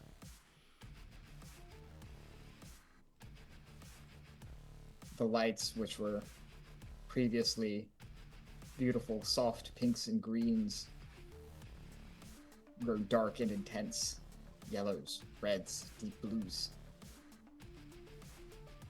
And the sky begins to part. Eyes begin emerging on every surface you can see. Spinning wheels and spinning wheels. Vesper, can you roll me an intellect defense task? I am luckily specialized at those. Everyone else, roll me initiative. Can it be In safe? the Sorry. I was just gonna say, can it be safe to say that during Ashura's speech I could have taken my action rest? Sure. Thank you. I'm happy to say I rolled a 19. 19, that'll do it with minor effect. So, you get to choose whether Seraph comes out, and you get to choose a minor effect. Seraph emerges. For a minor effect, can I hear a little bit more about what's happening around before I pick an effect, actually? Sure, yeah. Combat breaks out. It's not clear what or why it's instigated. The gunshot clearly sparked something, but you look around. We got a divine intervention. Fuck What? yeah, let's go. Everyone take 4 experience points. Shit's about to get. Thank you. Let's get funny. All right. Everyone take 4 experience points. You see Thank you. a chaotic mess. The kobolds rush in from the outer edges of the performance. They begin clawing at and attacking anyone wearing red that they can see. The new red presence, for their part, begins to attempt to fight them off. In the midst, the drowned, the few members you are aware of in the crowd and backstage and positioned all around, begin to make their movements as well, attempting to get in on the fight, protect people. And let's see, you hear sirens. It seems the ZPD is on their way. And in the middle of it all, the crowd.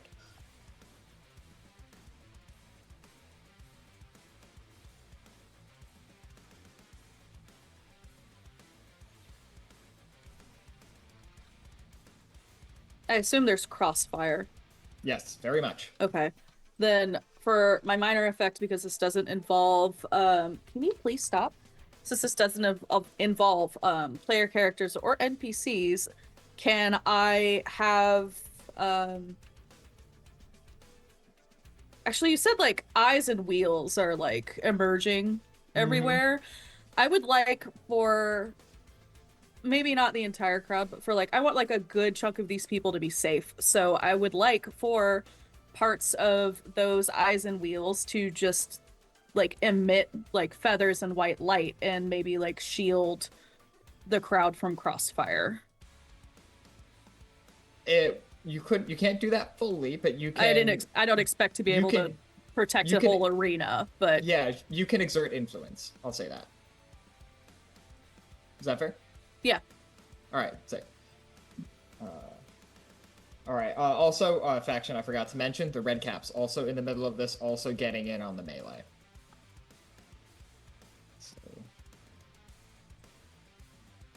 So we're just gonna call the whole shebang, all of the factions. They are the mosh. They move at initiative count 21.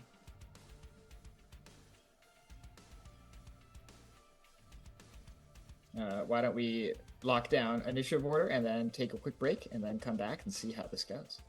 okay, so I'll roll again then. I didn't roll Yes. yet. Hold on. I rolled a 3. So is there That does anybody? regrettably put you at the bottom. There are other. I do assume I'm here for this performance, to be clear. I guess. Yes, yeah. Yeah. I'm sorry, yeah. I'll say that because you rolled a 3, you're like pulling the Lamborghini up, as like you see all the chaos begin to happen, and you like come screeching through the way. Alright. and hop out the car. I got a 9. 9, that will also put you at the bottom. That's fair. I am trained in initiative. I rolled a, what is that? A 15. 15 with trained, that will also put you below the mosh. Understandable. All right, excellent. We will now take our quick break. When we come back, we will see how this goes. Bye, everybody. Hello, everybody. We are back where shit has hit the fan. Hello, everybody. We are back, Again. and at the top of the initiative order, we have the Mosh, and we have pulled the Eternal Mountain. Meanings: unchanging, solitude, memory, eternal, long life. The mountain stands alone and unchanging. It always has and always will. Some find this compelling, others terrifying. The mountain sees all and never forgets what it has seen. A challenge lies ahead that is insurmountable. Conversely, if one is on the defense, one can weather any storm, assault, or ill fate. All right.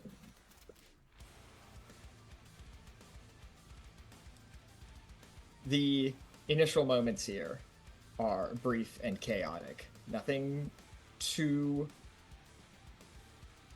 much yet.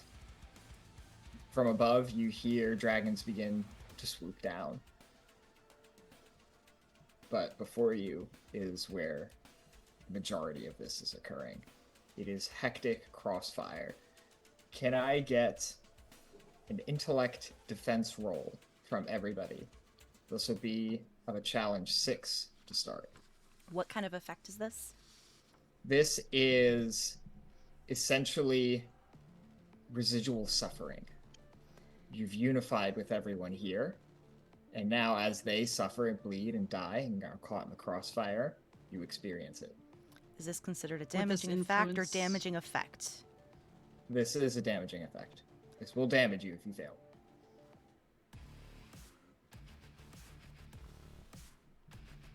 You said it was challenge 6? Yeah, it's 6 to start. Target number 18.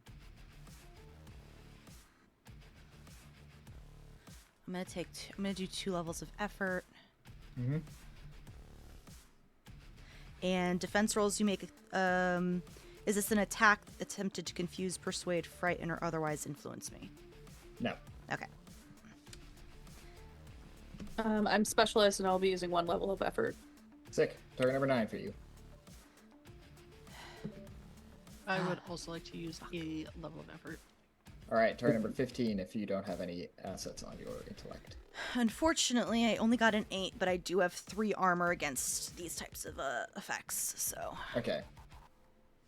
I rolled a 9 exactly. All right, excellent. I got a 14 and I also have +3 armor. All right. Then in that case, Vertigo and Erastus, you only take 3 points each damage to your intellect pool as the residual impact of seeing the carnage before you lays hold of your mind.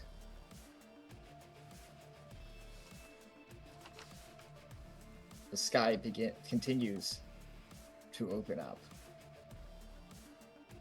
Feathers begin to fall. You 3 are up. What would you like to do? Am I not at the end? You're all up as a group. Yeah. Oh, okay. Yeah, it's just kind of before and after. What's going on, like, immediately around where I am right now in terms of, like, backstage and the stage and stuff, other than Ashura? That's the extent of what it is. There's no chaos from behind you that you can hear aside from people running. Some people are abandoning the stage, others seem to be in the middle of untangling themselves or are caught in the visual of just what the hell is happening. But you don't hear any enemies from behind you. You probably at this point hear Jonah come busting out, running towards you to see what's happening. But there's no one immediately around you, and certainly no one seems to be... no one has attempted to attack you yet or get up close yet. Eva/Vertigo. I can't remember, but was one of the subroutines that you decided to work on perhaps escape routes? for something if something hit the fan today. Yeah, I mean, that's just a map and, like, statistics, so that was pretty easy. So in that case, Alex, is there a open escape route to start helping people and leading them in that direction? There are escape routes from here, but there's something would need to. You can begin attempting to lead people out of escape routes. Yes. And that's what I would like to do, please. Are you? Is this the crowd you're trying to evacuate, or is this like Zara and like the core? Like, yes. Whoever I would obviously start with the people who are immediately around me, but then go to the crowd after getting like the other folks out, like Zara and individuals. All right. Let's see. How do you want to do this? It's like probably like a backstage route and be like, just raise my voice above the cacophony and be like, oh god. It's kind of almost sounds like when people are talking about where the exits are in a movie theater. Come this way. It's gonna be safe. There should be this way. Come on. Yep. I am gonna keep an ear out though to make sure that there is nothing like behind it first before leading them off in that direction. But all right, sure. For if you're pointing anywhere backstage, the only people who are going to be able to make use of that at the current moment are the staff and the stage crew. So yeah, I will say that a large amount of them do go. That's a start. Back that way. Yeah. So anything else you'd like to do with your turn? I'm gonna start making my way to another known escape route, make sure it's okay, and then trying to get other people out, like civilians. All right, sure. You begin making your way off the stage and down and towards the melee if you're going to try and get civilians out. Yep. All right, sick. You begin to jump off stage. Vertigo and Vesper, what's up? I have a Cypher I want to use. Use your Cypher. I'll be using the level 3 legal Cypher of Inhaled Invincibility, which is a gold cartridge inside of a silver inhalers covered in circuitry and sensors in an arcane pattern. User gains armor level equal to the Cypher level for 24 hours. All right, sick. Damn. You take a puff and you feel invigorated. But that will be your action. He is biscuiting on me. Like that's Good spectacular. for him. See it. This is a crime. What a good man. Oh. Let me biscuit your throat. If I or Vivi hadn't already, as soon as we slide into park, seeing all this go down, we'll ping a location for the Lambo to Erastus and Vesper.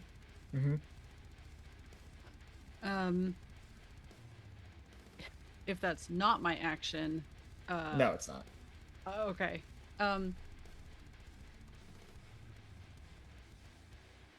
Vivi, can you keep your eyes out for a moment? I'm going to do something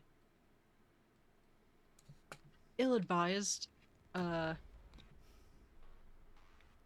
gonna lock the doors. Sure, yeah. Cool. I don't know. Slap me or something if you need to. It's fine.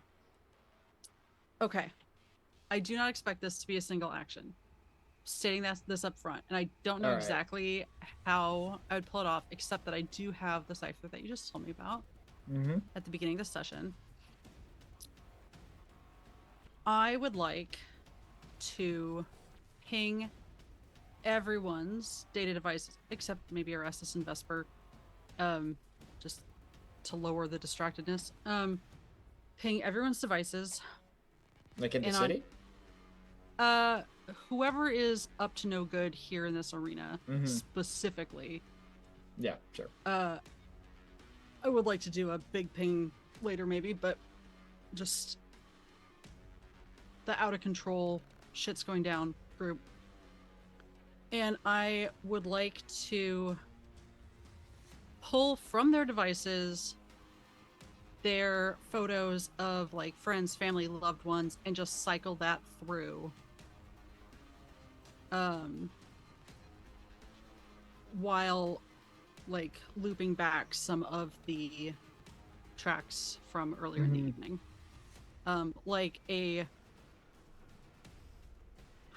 high school graduation slideshow, if you will. Okay. You want to do emotional damage. Yes. Yeah, basically. Yeah. I like this a lot. Go ahead, and this will be an intellect task. It will be of a challenge 6. Okay. This you can do this in one turn for sure. The question though is how effective it will be, specifically because anyone engaged in the fight already is not going to be expected to be on their phone. That's which also is why I kind of want the like audio like Well, yes, yeah. alert. Isn't there like a projection, like something like maybe like on stage that you could use? Yeah, there are screens. Yeah, you could try that. Put on the big screen. I'd like to add the big screen. That was my initial thought, but I also do want to do like the personal level. But yeah, mix and match everybody's friends and family up on the screen. And I do recognize I can't also tell like who's friends and family and who is shaming somebody in a Walmart somewhere, but right, yeah. That's fine. How long is a turn in Cypher? I can't remember. 10 seconds. Okay. I was thinking of trying to anecdote this up.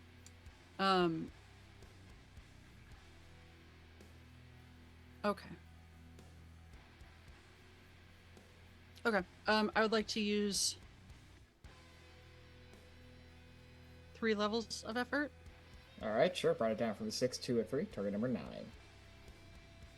just need to write that down so I can do the math on that in a minute.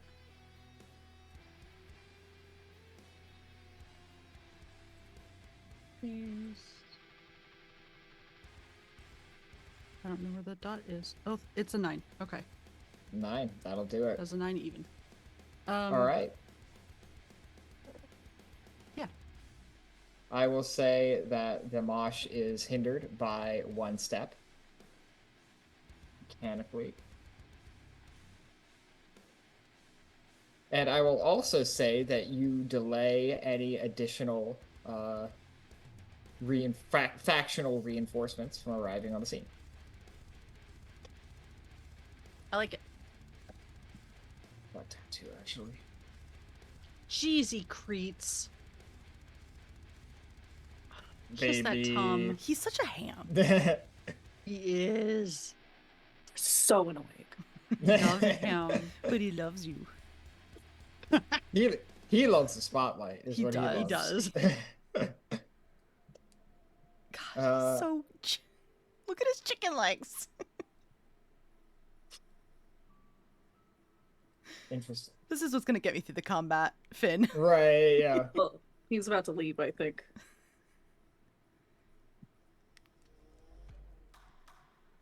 S'mores, where are you? My emotional support child.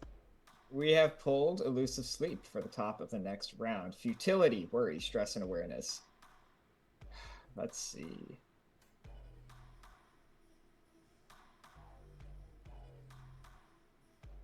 I hate this. It's all like you're anxious. I'm like, we're more than anxious now. That was... Like, only anxious? Right? That's a great card. That's not new. Right? I've been an anxious, depressed twink the entire campaign. I know. Quick worry. NPC, no, this is something important. NPC's actions are futile. No one can sleep. Well, that's canon already, so... Yeah. It's not a card draw, it's just you stating facts. Right, yeah. That's... No. You pay your penance. Hi, Finn. All Thank right. you. Trust and pause.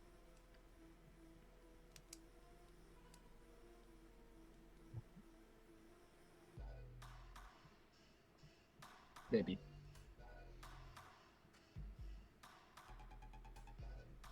Oh no. Okay. This is terrible.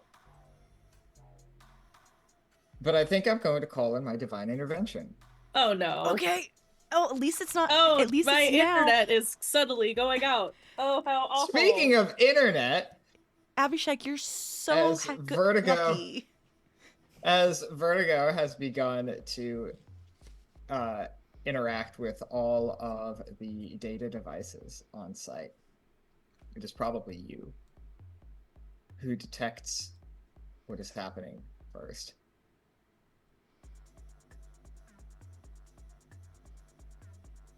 It is as if a chasm opens up somewhere foundational in the technology that binds all of this together. And from this chasm, a rift in the ethereal plane opens.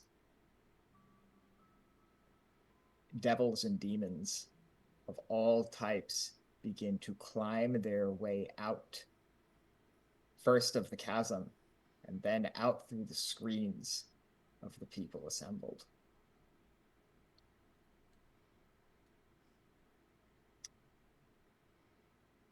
Concerningly, many of them do not join the melee.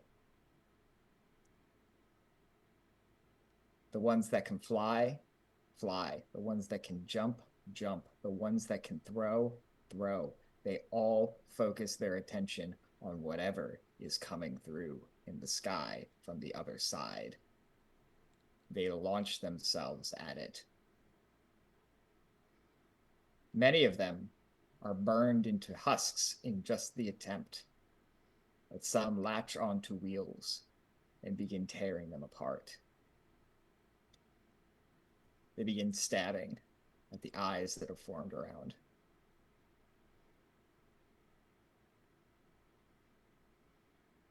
A deafening roar erupts from nowhere and everywhere all at once.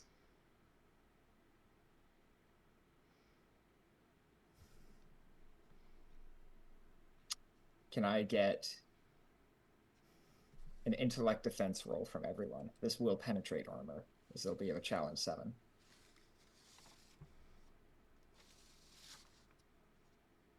Specialize in those, and I'm just gonna roll it. Raw dog it. Target number Fucking- 15 for you. What kind of effect is this? This is a damaging mental effect that penetrates armor. Is it meant to confuse, persuade, or frighten? Nope. Cool.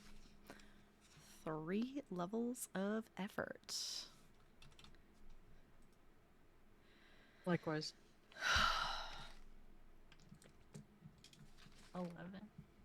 11 with 3 levels of effort against a challenge 7. That will not do it. You're 1 short. Vesper? I rolled a 17. A 17 with 2 levels of effort, I believe, will do it. I did not roll any effort. Oh, no, with your Oh, skill. you're right. My task. Yeah, sorry. Yeah. My- No, you're good. So you're safe. Not Vertigo's 20. not. Not 20. That will do it as well. What would you like for your major effect? Oh, God. Aside from avoiding some damage. Can I see what the effect is first before making that decision? Also, as a reminder, Vertigo does have a natural 20 effect that carries over from last session. That is true. Oh, that's true. And I was actually going to ask if I could reroll with an XP. You can reroll with an XP, yeah. If you want to use a 20, you can.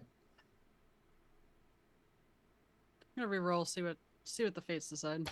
All right, let's see what the face decide. Target number is 12. It's a 2. 2. Unfortunately, will not do it. Do you want to burn the 20 or do you want to keep? I'm already dead, so I'm gonna sit on the 20 for now because I have. All right.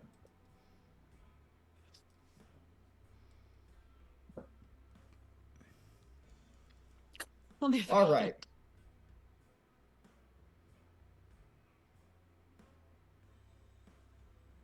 You hear this deafening roar, and as if from the center of the sound, you hear a whispering. You're not sure if it is in your ear or if it is in the air. I have given you everything that I am. I have given you atoms, and you have turned them into bombs. I have given you food, and you hoard it among yourselves while others starve. I have given you life. I have brought you into myself, and this is what you have made me. This is what I am, because this is what you are. And now you feel your own wrath of God. Vertigo, you take 8 points of damage, as do the majority of people here. Intellect damage. All right. I am blanking on what I could do as a major effect. Anything that could maybe give us a hint on to keep whatever is on that side from coming through. Ooh, great question. Unfortunately, this is the thing that, whether intentionally or not, you yourself brought about bringing through. Or unless you mean to say that you want to keep the demons from coming through. Oh, I just want the chaos to end. Anything that can help put me in that direction.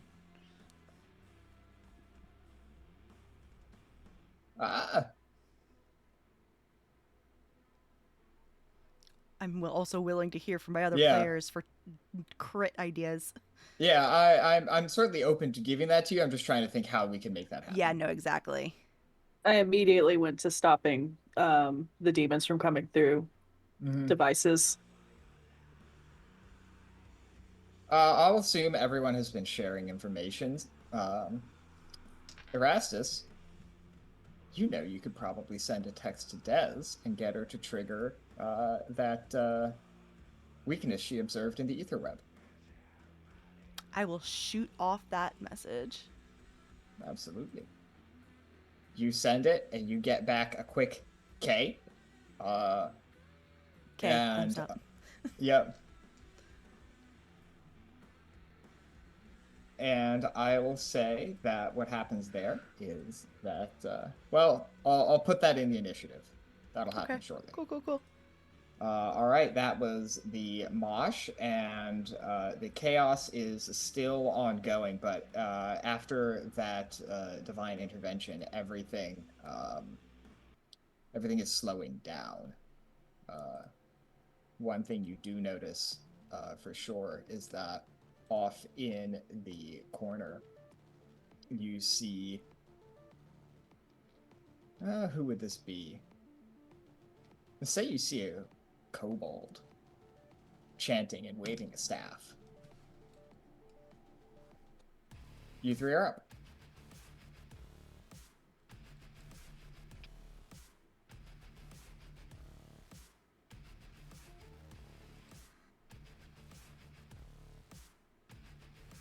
I'm going to try to keep getting people to safety. Away from... All right. Not dying. How are you going to do that? Away from dying. How is the next escape route that I was going to go to looking?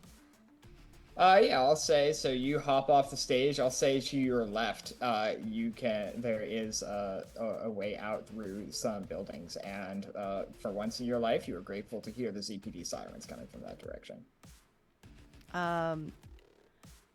Whoever is closest to me that's not being, like, actively attacked, I'm going to just, like, grab them, point them off in that direction, go that way, and, like, basically keep going, like, from what I can. Go ahead and make some kind of intellect task to begin doing that to, like, a large number of people. Yeah. Persuasion? Yeah, persuasion. Challenge 1 is you get one person out. Challenge 10, you might get a very large number of people out. Okay. I think what I'm going to do is specialize in persuasion. I'll use 1 level of effort and go from there. All right, bring it down by 3 levels. Let's go. So minimum I will get is 3. Yes. I got a 12. So that's total 12, 7? That'll do it. So a total of a challenge 7. That's not bad. You get about a third of the people here moving in one direction away. As you do this, you hear the screeching of tires and from the corner of a city block, you see this huge armored Hummer-looking motherfucker with a big bumper sticker that says, "If you are reading this, you are going to die." No. And the back doors fly open, and you see a little gnome girl break chick. Get in! Get in! All right, that's good. From another corner, you hear the sound of like a small, like modified dirt bike. And from a corner, Magic Bicycle is back on the road, boys! And he is coming in. He's like getting people into the Hummer. He's got like a little machine pistol, and he's kind of firing it off as others, as Kobolds and Red Presence members give pursuit. And Sad Max in his muscle car are also on the scene, helping people out. Vesper and Vertigo, what's the move? About a third of the people are in the process of being evacuated.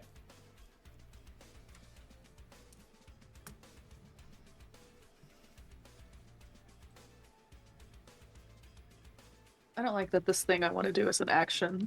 I want to do something, so I'm not going to do that. I would like to,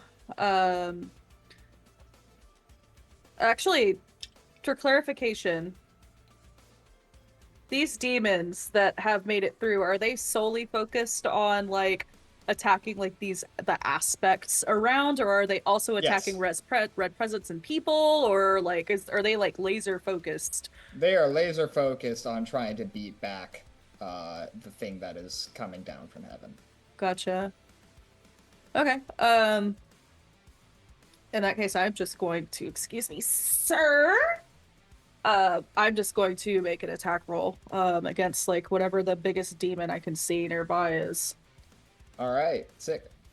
This will be with a my pistol. All right. Light weapon. Mm-hmm. Stop it! Let's call this a challenge. If we're going for like some real big thing, I'll call it a challenge 5. Well, I rolled a 14. 14. Do you have skill? In attacking? Light weapon gives you an asset. Yes, this will hit. Okay. I was like, in what? This is not quick death. I'm not using that yet. Not quick death. All right, excellent. I will say that you take a look at this demon that is picking a fight with God itself, and you begin to fire on it, distracting it enough that a small group of folks in religious regalia are able to run past and begin making their way towards safety. Can I at least like shoot bullets of like holy light or some shit? Like, I don't know. Oh, absolutely. What does this look like? I just want to be shooting bullets that are literally like I was gonna say like holy water, but I'm really thinking more of like just in blade, like what's the word? Like brighter muzzle flashes. Yeah. Like that kind of deal. So cool. Absolutely, yes. You fire off these rounds, and this is just a normal pistol, but something about it is altered in your hands. The bullets land with these explosive, resonant thuds, and they leave odd, like almost like crystalline formations in where they are impacting. Vertigo, what's the move? Well, Alex, I think you know what the move is. I think I do.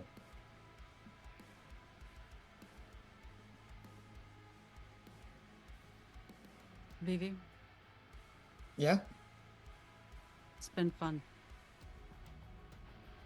Can you make it to the Hummer? I think so, This is yeah. all in the same parking lot? Yeah. Mm-hmm. All right.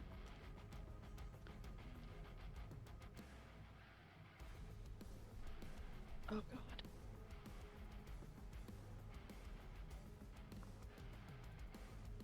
God. Okay.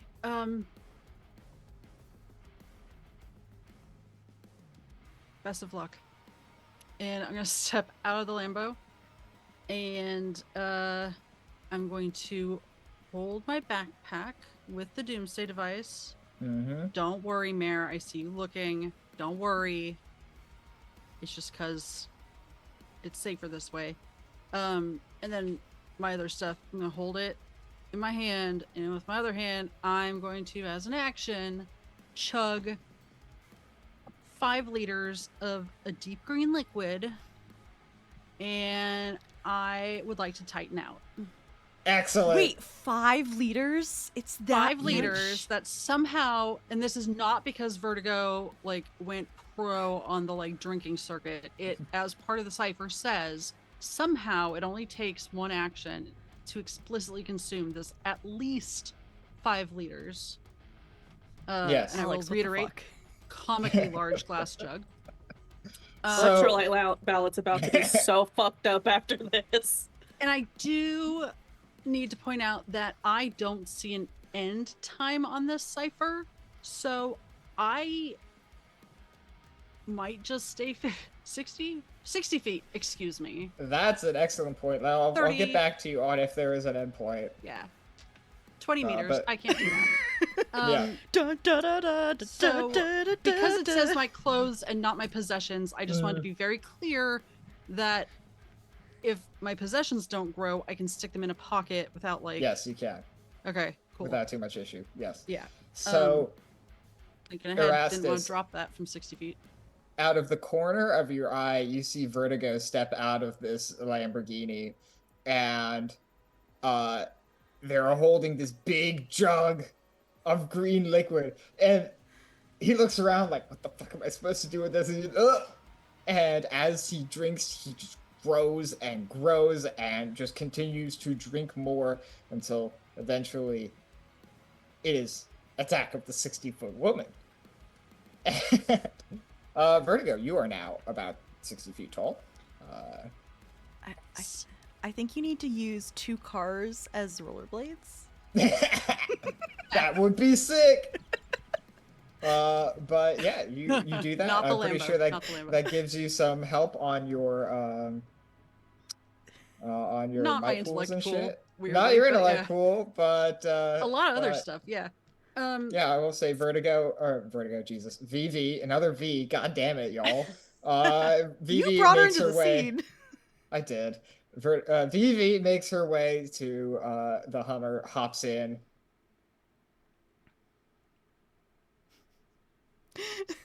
I will also say for the bit, you see Julie running.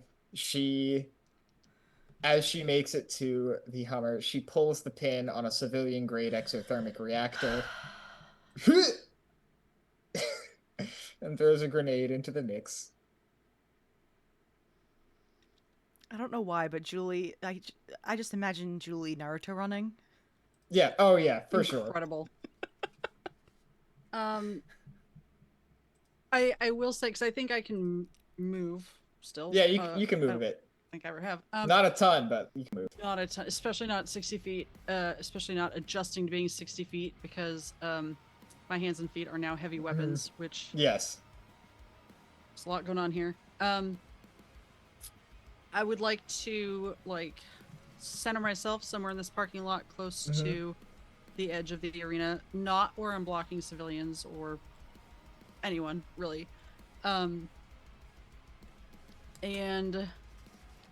I would like to turn around so my back is facing the arena. Yeah. And I think that's all I Alright. can do for right now. Sick. The mosh is up. We have pulled the misunderstood beast. So let's see what that could possibly mean at this moment in time. Mistakes: gentleness, friendship, danger, and betrayal. Interesting. This is where Vertigo steps on the Hummer. Sorry, y'all. Please don't kill my child. Something perceived as a threat is no threat at all, or a terrible danger hides in plain sight. Let's just pull a different one. Right. But there are worse cards that can be pulled. This isn't the worst one. That surely won't happen here.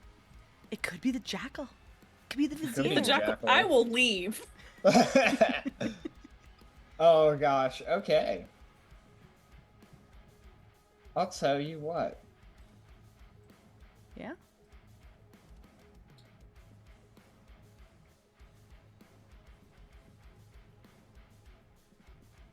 As more and more people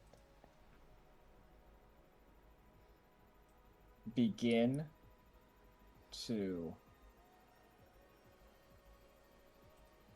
where do I want to go? Fuck it. As more and more people begin to make their way towards evacuating, a couple of things happen at the same time.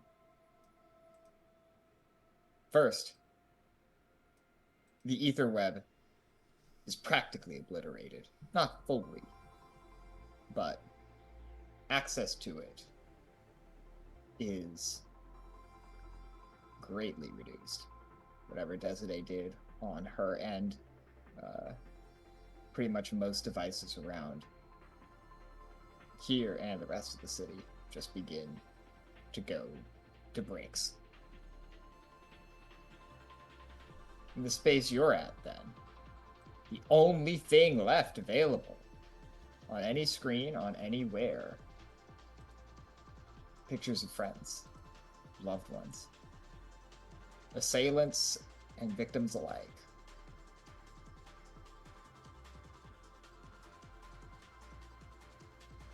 The sky continues to open up. No more demons crawl through the screens.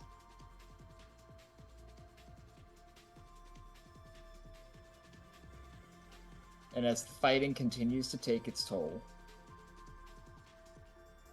it seems, at least for now, that the civilians are getting clear. And from your left eye, you see the conflict.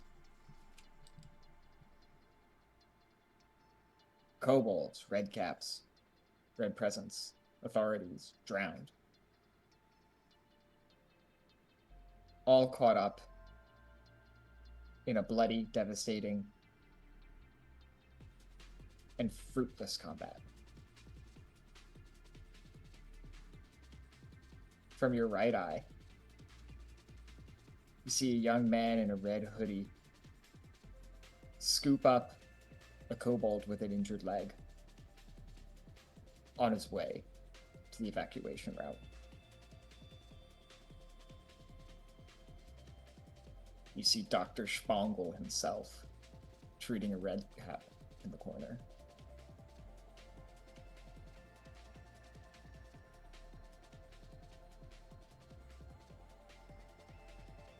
You see a member of the Drowned toss something that looks like an expandable riot shield at a member of the ZPD who is arriving on scene.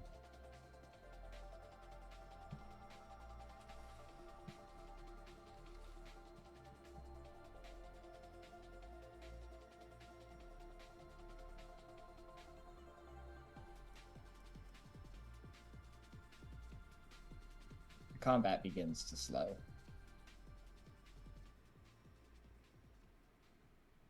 And shortly begins to leave this area of the city altogether.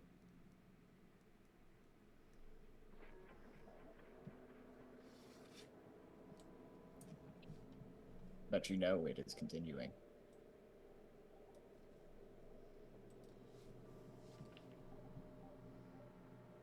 You have entered the eye of the storm. What would you like to do? Hey, Vertigo.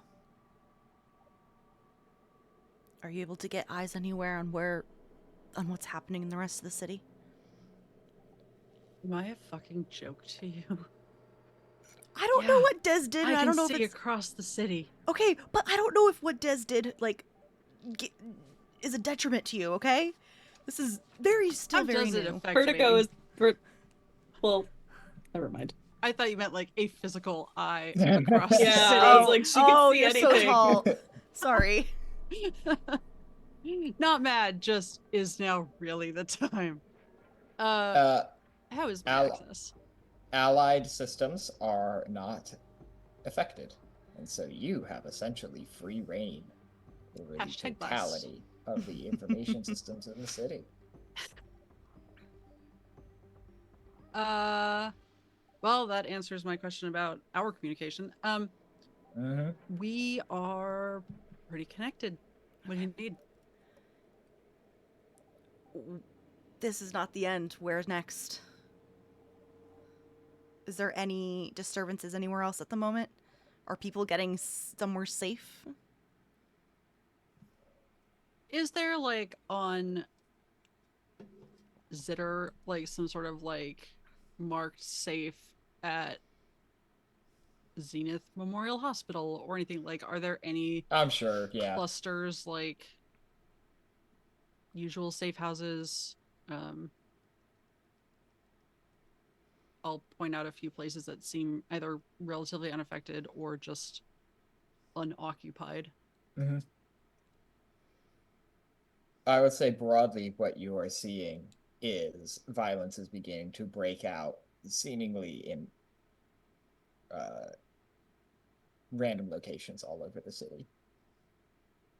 Whether it is the red presence going after authorities, whether it's people going after the red caps, whether it's the dragons coming in. Everyone knows that something happened, and those who were itching for a fight were prepared to face one, find what they are looking for. In this week of look, no one spoke up. I pinged, so as far as I can tell, I've had access to all of Eris's most secret data packets. What was the latest word on an EMP? Is that still part of what the Red Caps are working on, or no? Yeah, they have them. Yeah, cool. Okay, great. Hell, I'll even say that some of them are probably still chilling here watching the sky, as probably a fair number of people are. Okay. I'm just saying for full transparency, I'm not saying we need to use them, but we do have EMPs. Should we choose to, I guess, ask/fight the Red Caps for them? Thraxamunder also gave some small range EMPs as well. Just felt claws on the back of my neck. I wish that was metaphorical. Okay.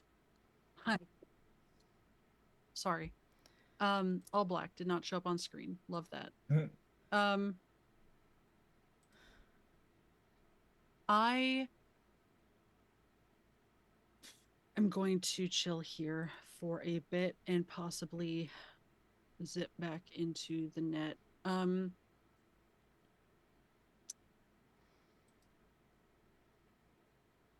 Are you regrouping or fighting or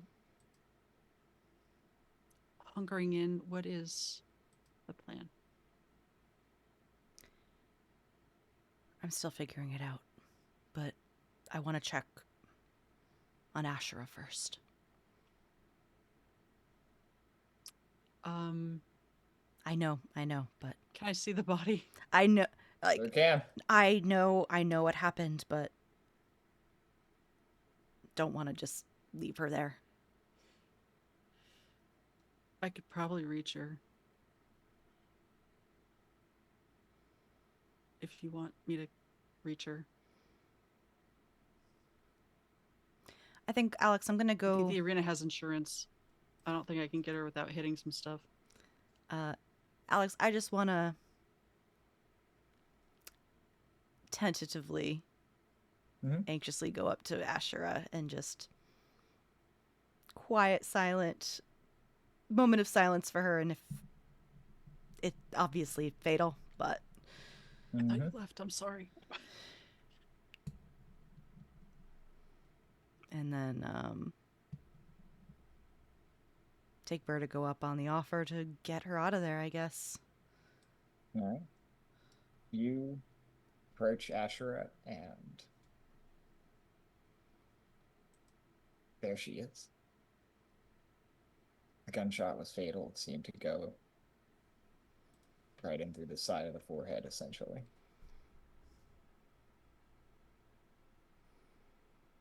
You don't know where it came from, but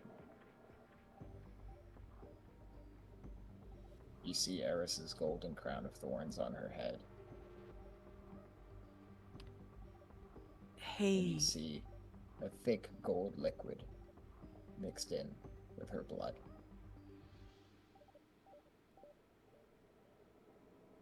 Hey, you two.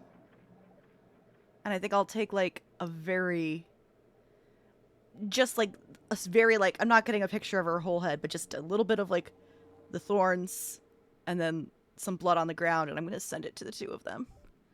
Hey, guys. Vesper, you've seen a liquid like this before. As a matter of fact, I believe you purchased a vial of it. I did. Someone to explain this to me like I'm 5. Because there's a lot going on, and I have concerns and confusion. I don't get it either, but I just know it feels important. I'm still at the end of the thing. I assume I am cleaning demon blood off of my front. And I'll go backstage to Erastus. It's not that far. And I assume there is indeed this body who appears to be... Is it mixed with normal blood, or is all of the blood like that gold? It's mixed in. Weird. That's Both weirder. clearly That's the came weirder from her answer body. somehow. Yeah. Somehow that's weirder. Okay. Mhm. I like, just for the sake of fun, Vesper is just going to produce this vial of angel blood that he actually had purchased with like no... I did buy it. Sort of. It wasn't me, by proxy. Bought with absolutely no intentions of using it because I just wanted to keep it out of other people's hands. And he'll kind of just like hand it to Erastus, and just so he could like look at it, and say, he'll kind of gesture at the body. This is a vial of blood from the Angel of the Presence of Enuma Elish. And looks a lot like what is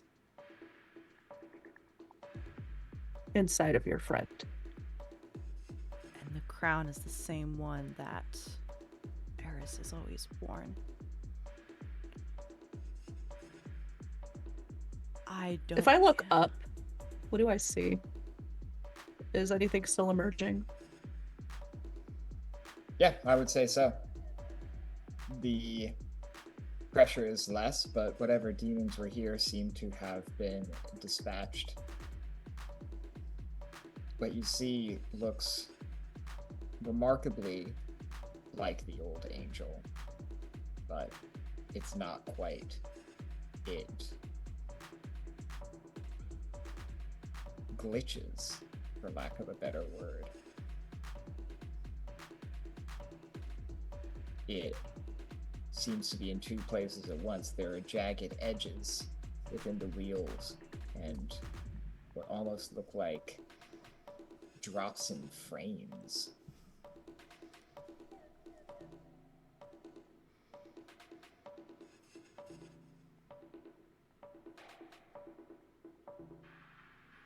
Day begins to turn to night.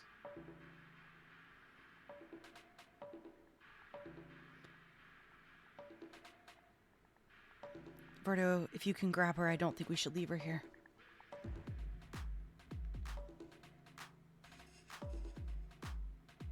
You're muted? No? All right. Can you not hear me? There we go. Can't now. It must have just not picked me up. I would like to slowly and delicately try and pick her up. Yeah. Where would you like her? Alternatively, I could just hold her for now. I look at Vesper and I look at Vertigo, up at Vertigo.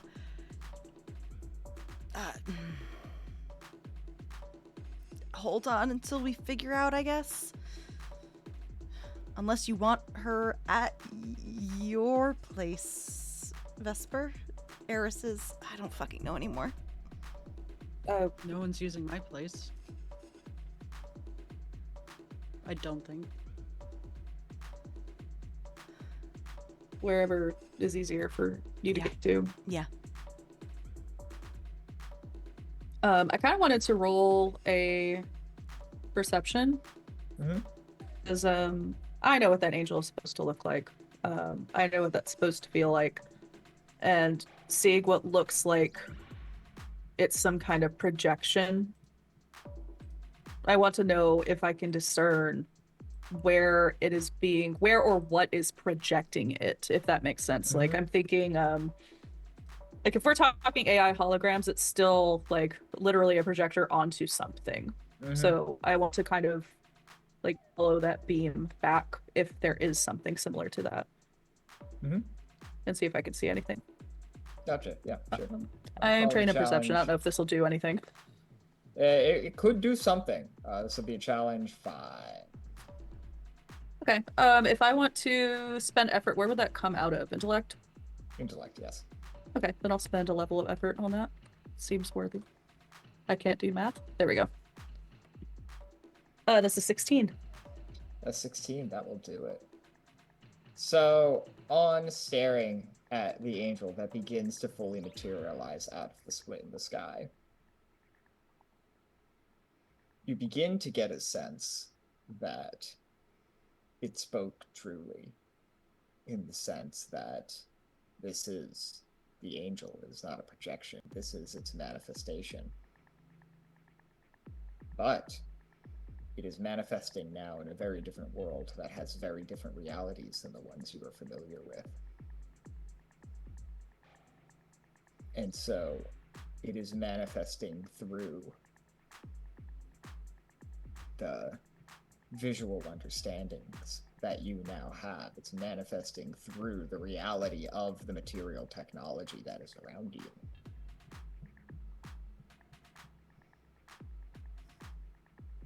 Do I get a sense, just like, this is really, I don't know if this is important or just flavor, but since this, again, the angel that I'm used to is like a physical being. If this thing looks like a presence and it's looks like a projection and kind of like acts like a hologram, and if it's kind of using the technology to be a hologram, do I get the sense that that is actually all this thing is? Or is there something physical about the way that it looks? Like, is there depth? Gotcha. Or is it just a like does that make sense? Am I making sense? It does. Yes, Okay. you are. I misunderstood earlier.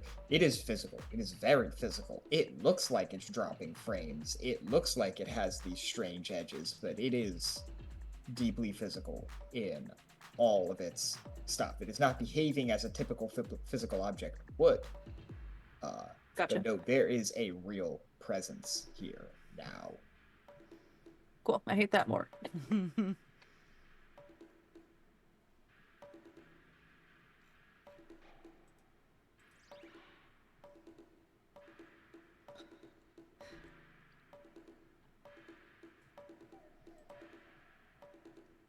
Hate to say, I don't know if we should be worried about that.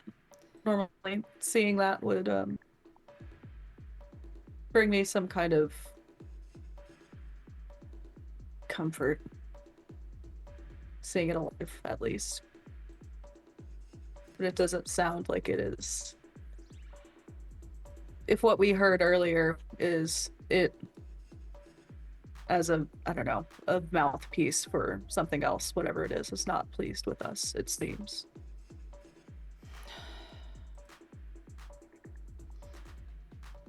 Is it acutely dangerous right now? Do you know? I have. Well, it looks like it's still emerging, right? Like it's still kind of. It's kind of fully out now. Okay. All wings and feathers and.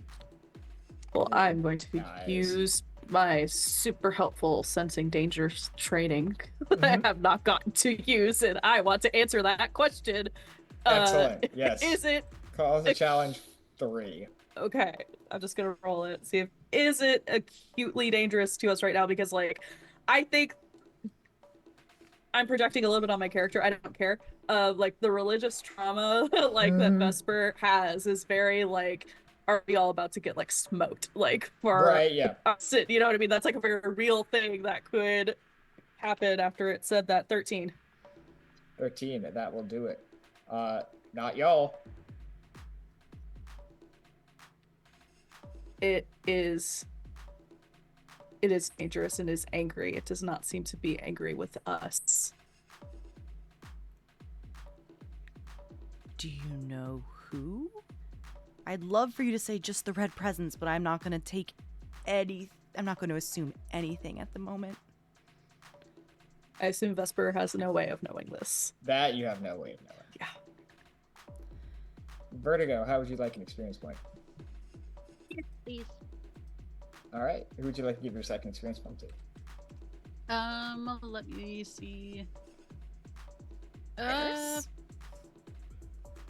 I know Abhishek's not here, but I feel like that is actually probably the most appropriate, just thematically. Sure, yeah. Let's go. Abhishek, you got 5 XP this episode. Have fun next week. Vertigo, you get a ping from Chad. Chad has talked to everyone except Vesper now. Excuse me a moment. He knows better. Erastus, your former boss is calling. Okay. Good luck. I assume I will have to answer this via implants. Vertigo's phone. Vertigo Madigan. I am aware you've been running simulations for city evacuation. Yes. I would like to have access to that data Yes. and utilize it. Just tell me where you would like it sent. He provides you with essentially an email address. Or I probably like to yeah. maintain the air of not being in everybody's business. Right, yeah. And I will just send it to him. All right. Excellent. What did he want? Evacuation plans.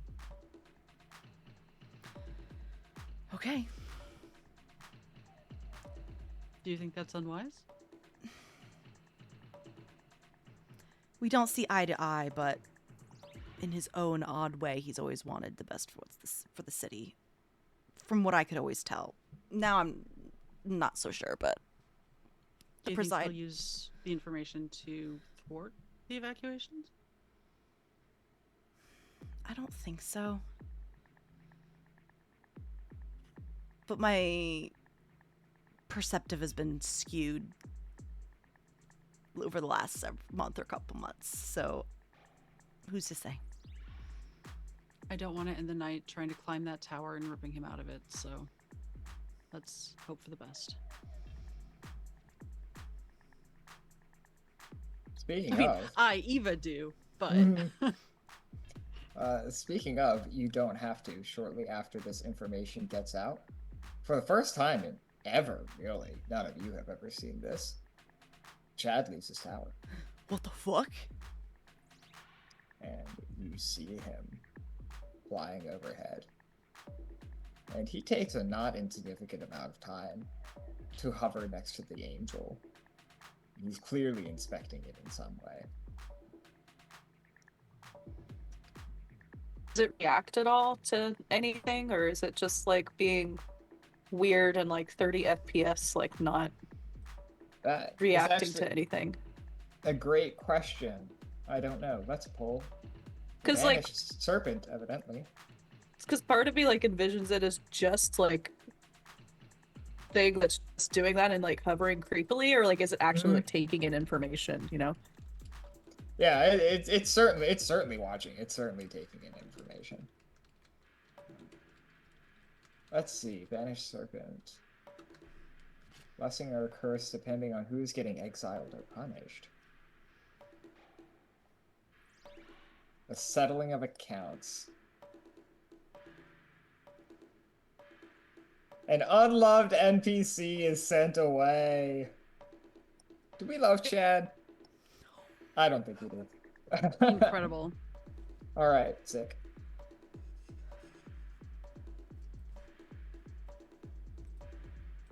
Do you watch him or do you let him go about his business? I watch him at least. I've I'm never nosy as hell. I've never seen him outside of the tower, so I'm watching him.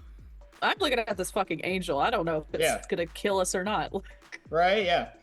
So Chad investigates the angel for a good long while, and there seems to be some communication between them. The angel lets out these low, incomprehensible sounds that shake the earth. And you can't make out any words, but you hear Nebuchadnezzar is speaking in response. He then flies off to the north, towards the dragon encampment.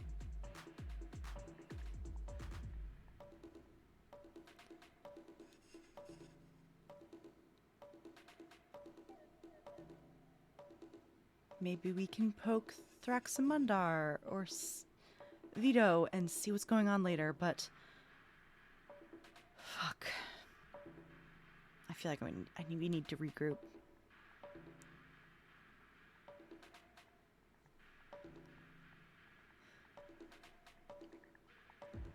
Alex, I would like to, during this time, take my 10-minute rest. Sick. How would you like an experience point? Do I still get my rest? Sure. Sure, I would love an experience point. I will give another one to Eris. I would also like to take a 10-minute. All right. You do have to take them in order as a heads up. In Cypher. Oh, heck. That's true. I would like to take an action and then a 10-minute one, if possible.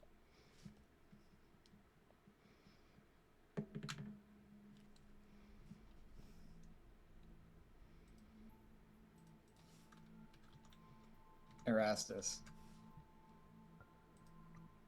Mm-hmm. As you take your 10-minute rest, you sit down among the carnage.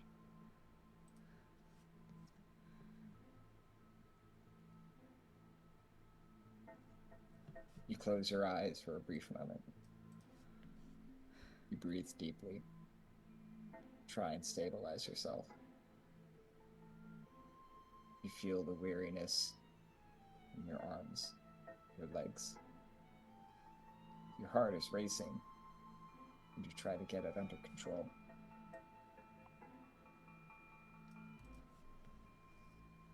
It works for a brief moment.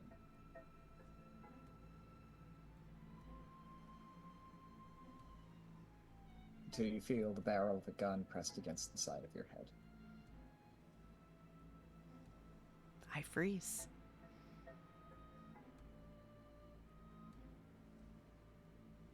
You open your eyes. Standing about 10 feet away from you is the accuser. He looks monstrous. His face is contorted, strained. He has one single nostril, and fire comes out of it.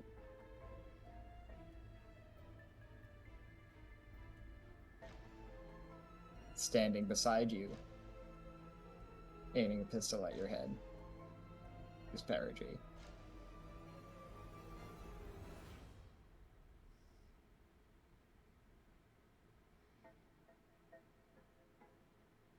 Hello. Hello. Let it be him, dear one. After all, did he not cause this? Did he not try to see across the veil? Stretch his arm out and pull something across?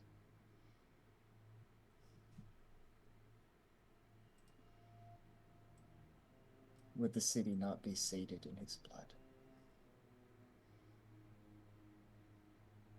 Would he not be a good and worthy sacrifice? Vesper and Vertigo, you see this now.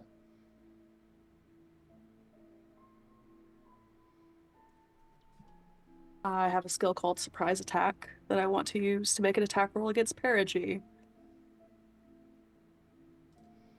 Excellent. Go ahead. If I attack from hidden with surprise or before an opponent has acted. Mm-hmm. If this hits, it's plus Yes. 2 damage. Surprise! I don't know what's happening. That is a 15. 15. That will hit. How much damage is this? This is with, I'm sorry, it is with my pistol. So I do have it available. So Yeah. 8 damage. 8 damage? So All right. 10 total. Sick. I am aiming to eliminate the threat. I am aiming at Perigee's head. Sorry. Yes. Nope. You do what you gotta do. Erastus, you're sitting there. You see Vertigo and Vesper understand your situation.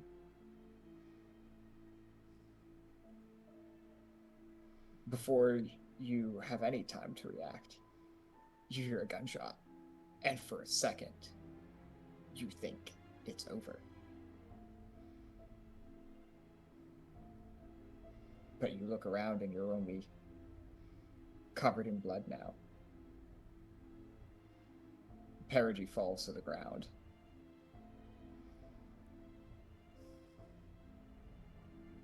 The accuser looks at you, Vesper. Reliable as ever. Well done.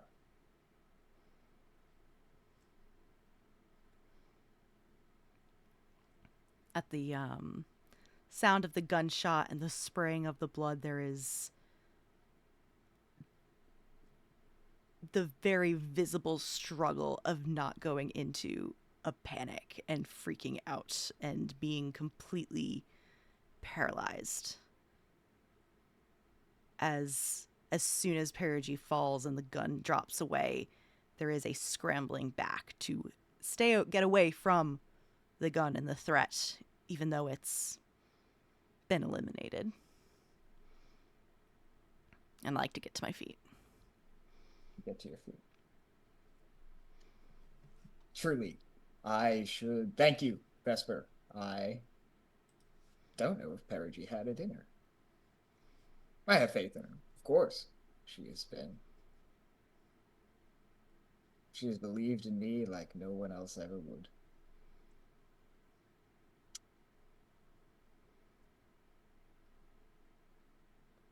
But now I get to show you a demonstration. The leader of the Red Presence, well, the only leader that matters, is now dead. A martyr. Indeed. A martyr, but also an excellent scapegoat. You wouldn't believe how calming you people find it when the bad one is dead. Of course, it never lasts. But such is the cycle.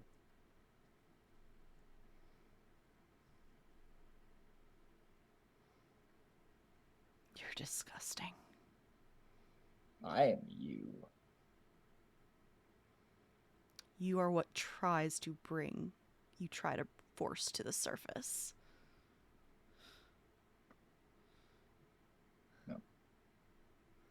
Not so much force needed these days. Hey.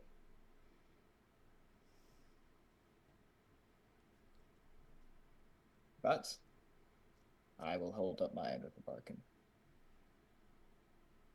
There will be peace this day. I promise you that.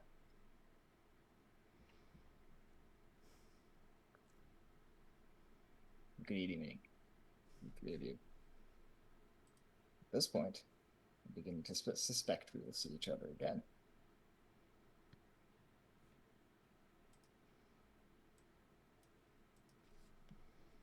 Does anyone do anything as the accuser begins to just walk away? What is the point of making another attack roll against the inevitable? I would like to back up camera footage, and Mhm. I would like to find Apogee. Excellent.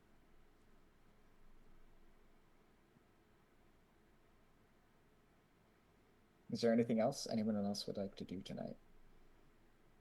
I think I'd like to respectfully take Perigee's red jacket, and even though she was an enemy, just like cover her top half with it. I'm adding her to my Pocket? I regret. I didn't think I would. I don't know how I ended up being the carrier here, but You're I get the it. It makes hearse. sense. I am. Thank you. I couldn't come up with any. That's a good word. Thank you. But yes, I will also pick up Perigee. I guess if I can put them in a pocket. Sure, This can. isn't her gala bodysuit, but that does still. I guess it makes sense. Oh, God.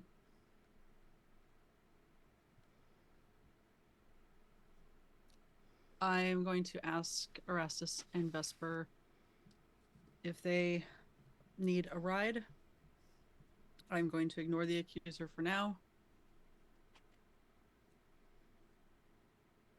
And then, excuse me, I'm going to, I guess, post up somewhere. A park, maybe? Does Eris have a backyard? I'm sure she has grounds. Something? I don't know. I'm 60 feet tall. I have to go somewhere.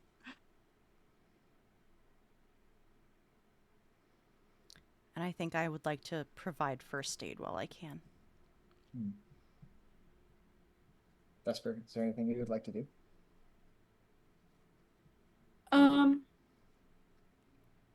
Right now, no. I do think he declines the ride if Vertigo offered one. But other than that, just kind of like 1,000-yard stare. Weirdly feeling nauseous after this one. This one didn't feel good. Yeah.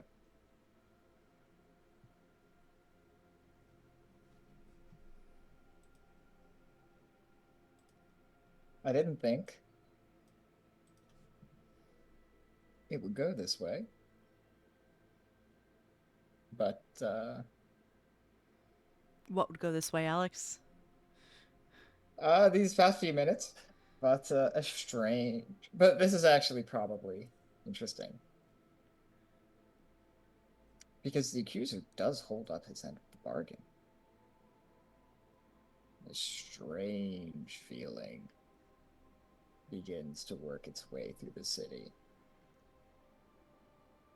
An odd, uneasy, heavy daze. A blissful forgetting of sorts. As news begins to spread that the cause of all this trouble, the leader of the Red Presence, the one true believer, has been slain.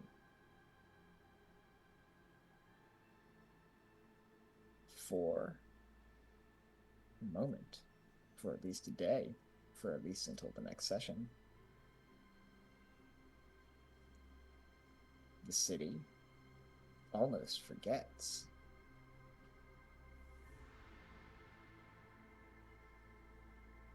And you begin to see the cycle for what it is. You begin to look at it from the other side. You begin to see the strange, perverted mechanism for how it turns.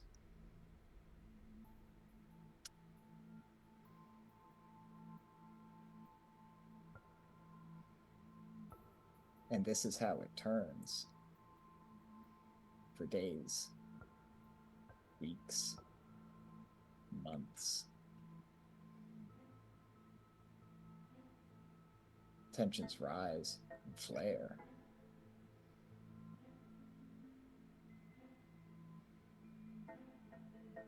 Someone is sacrificed. The other.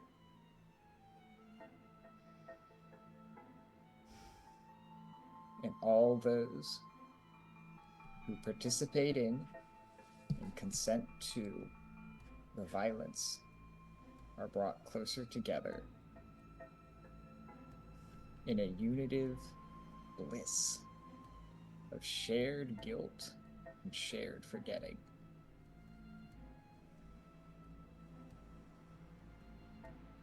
This phenomenon, this cycle,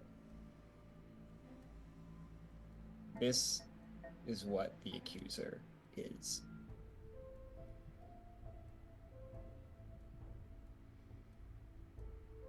And that is where we will end tonight's session.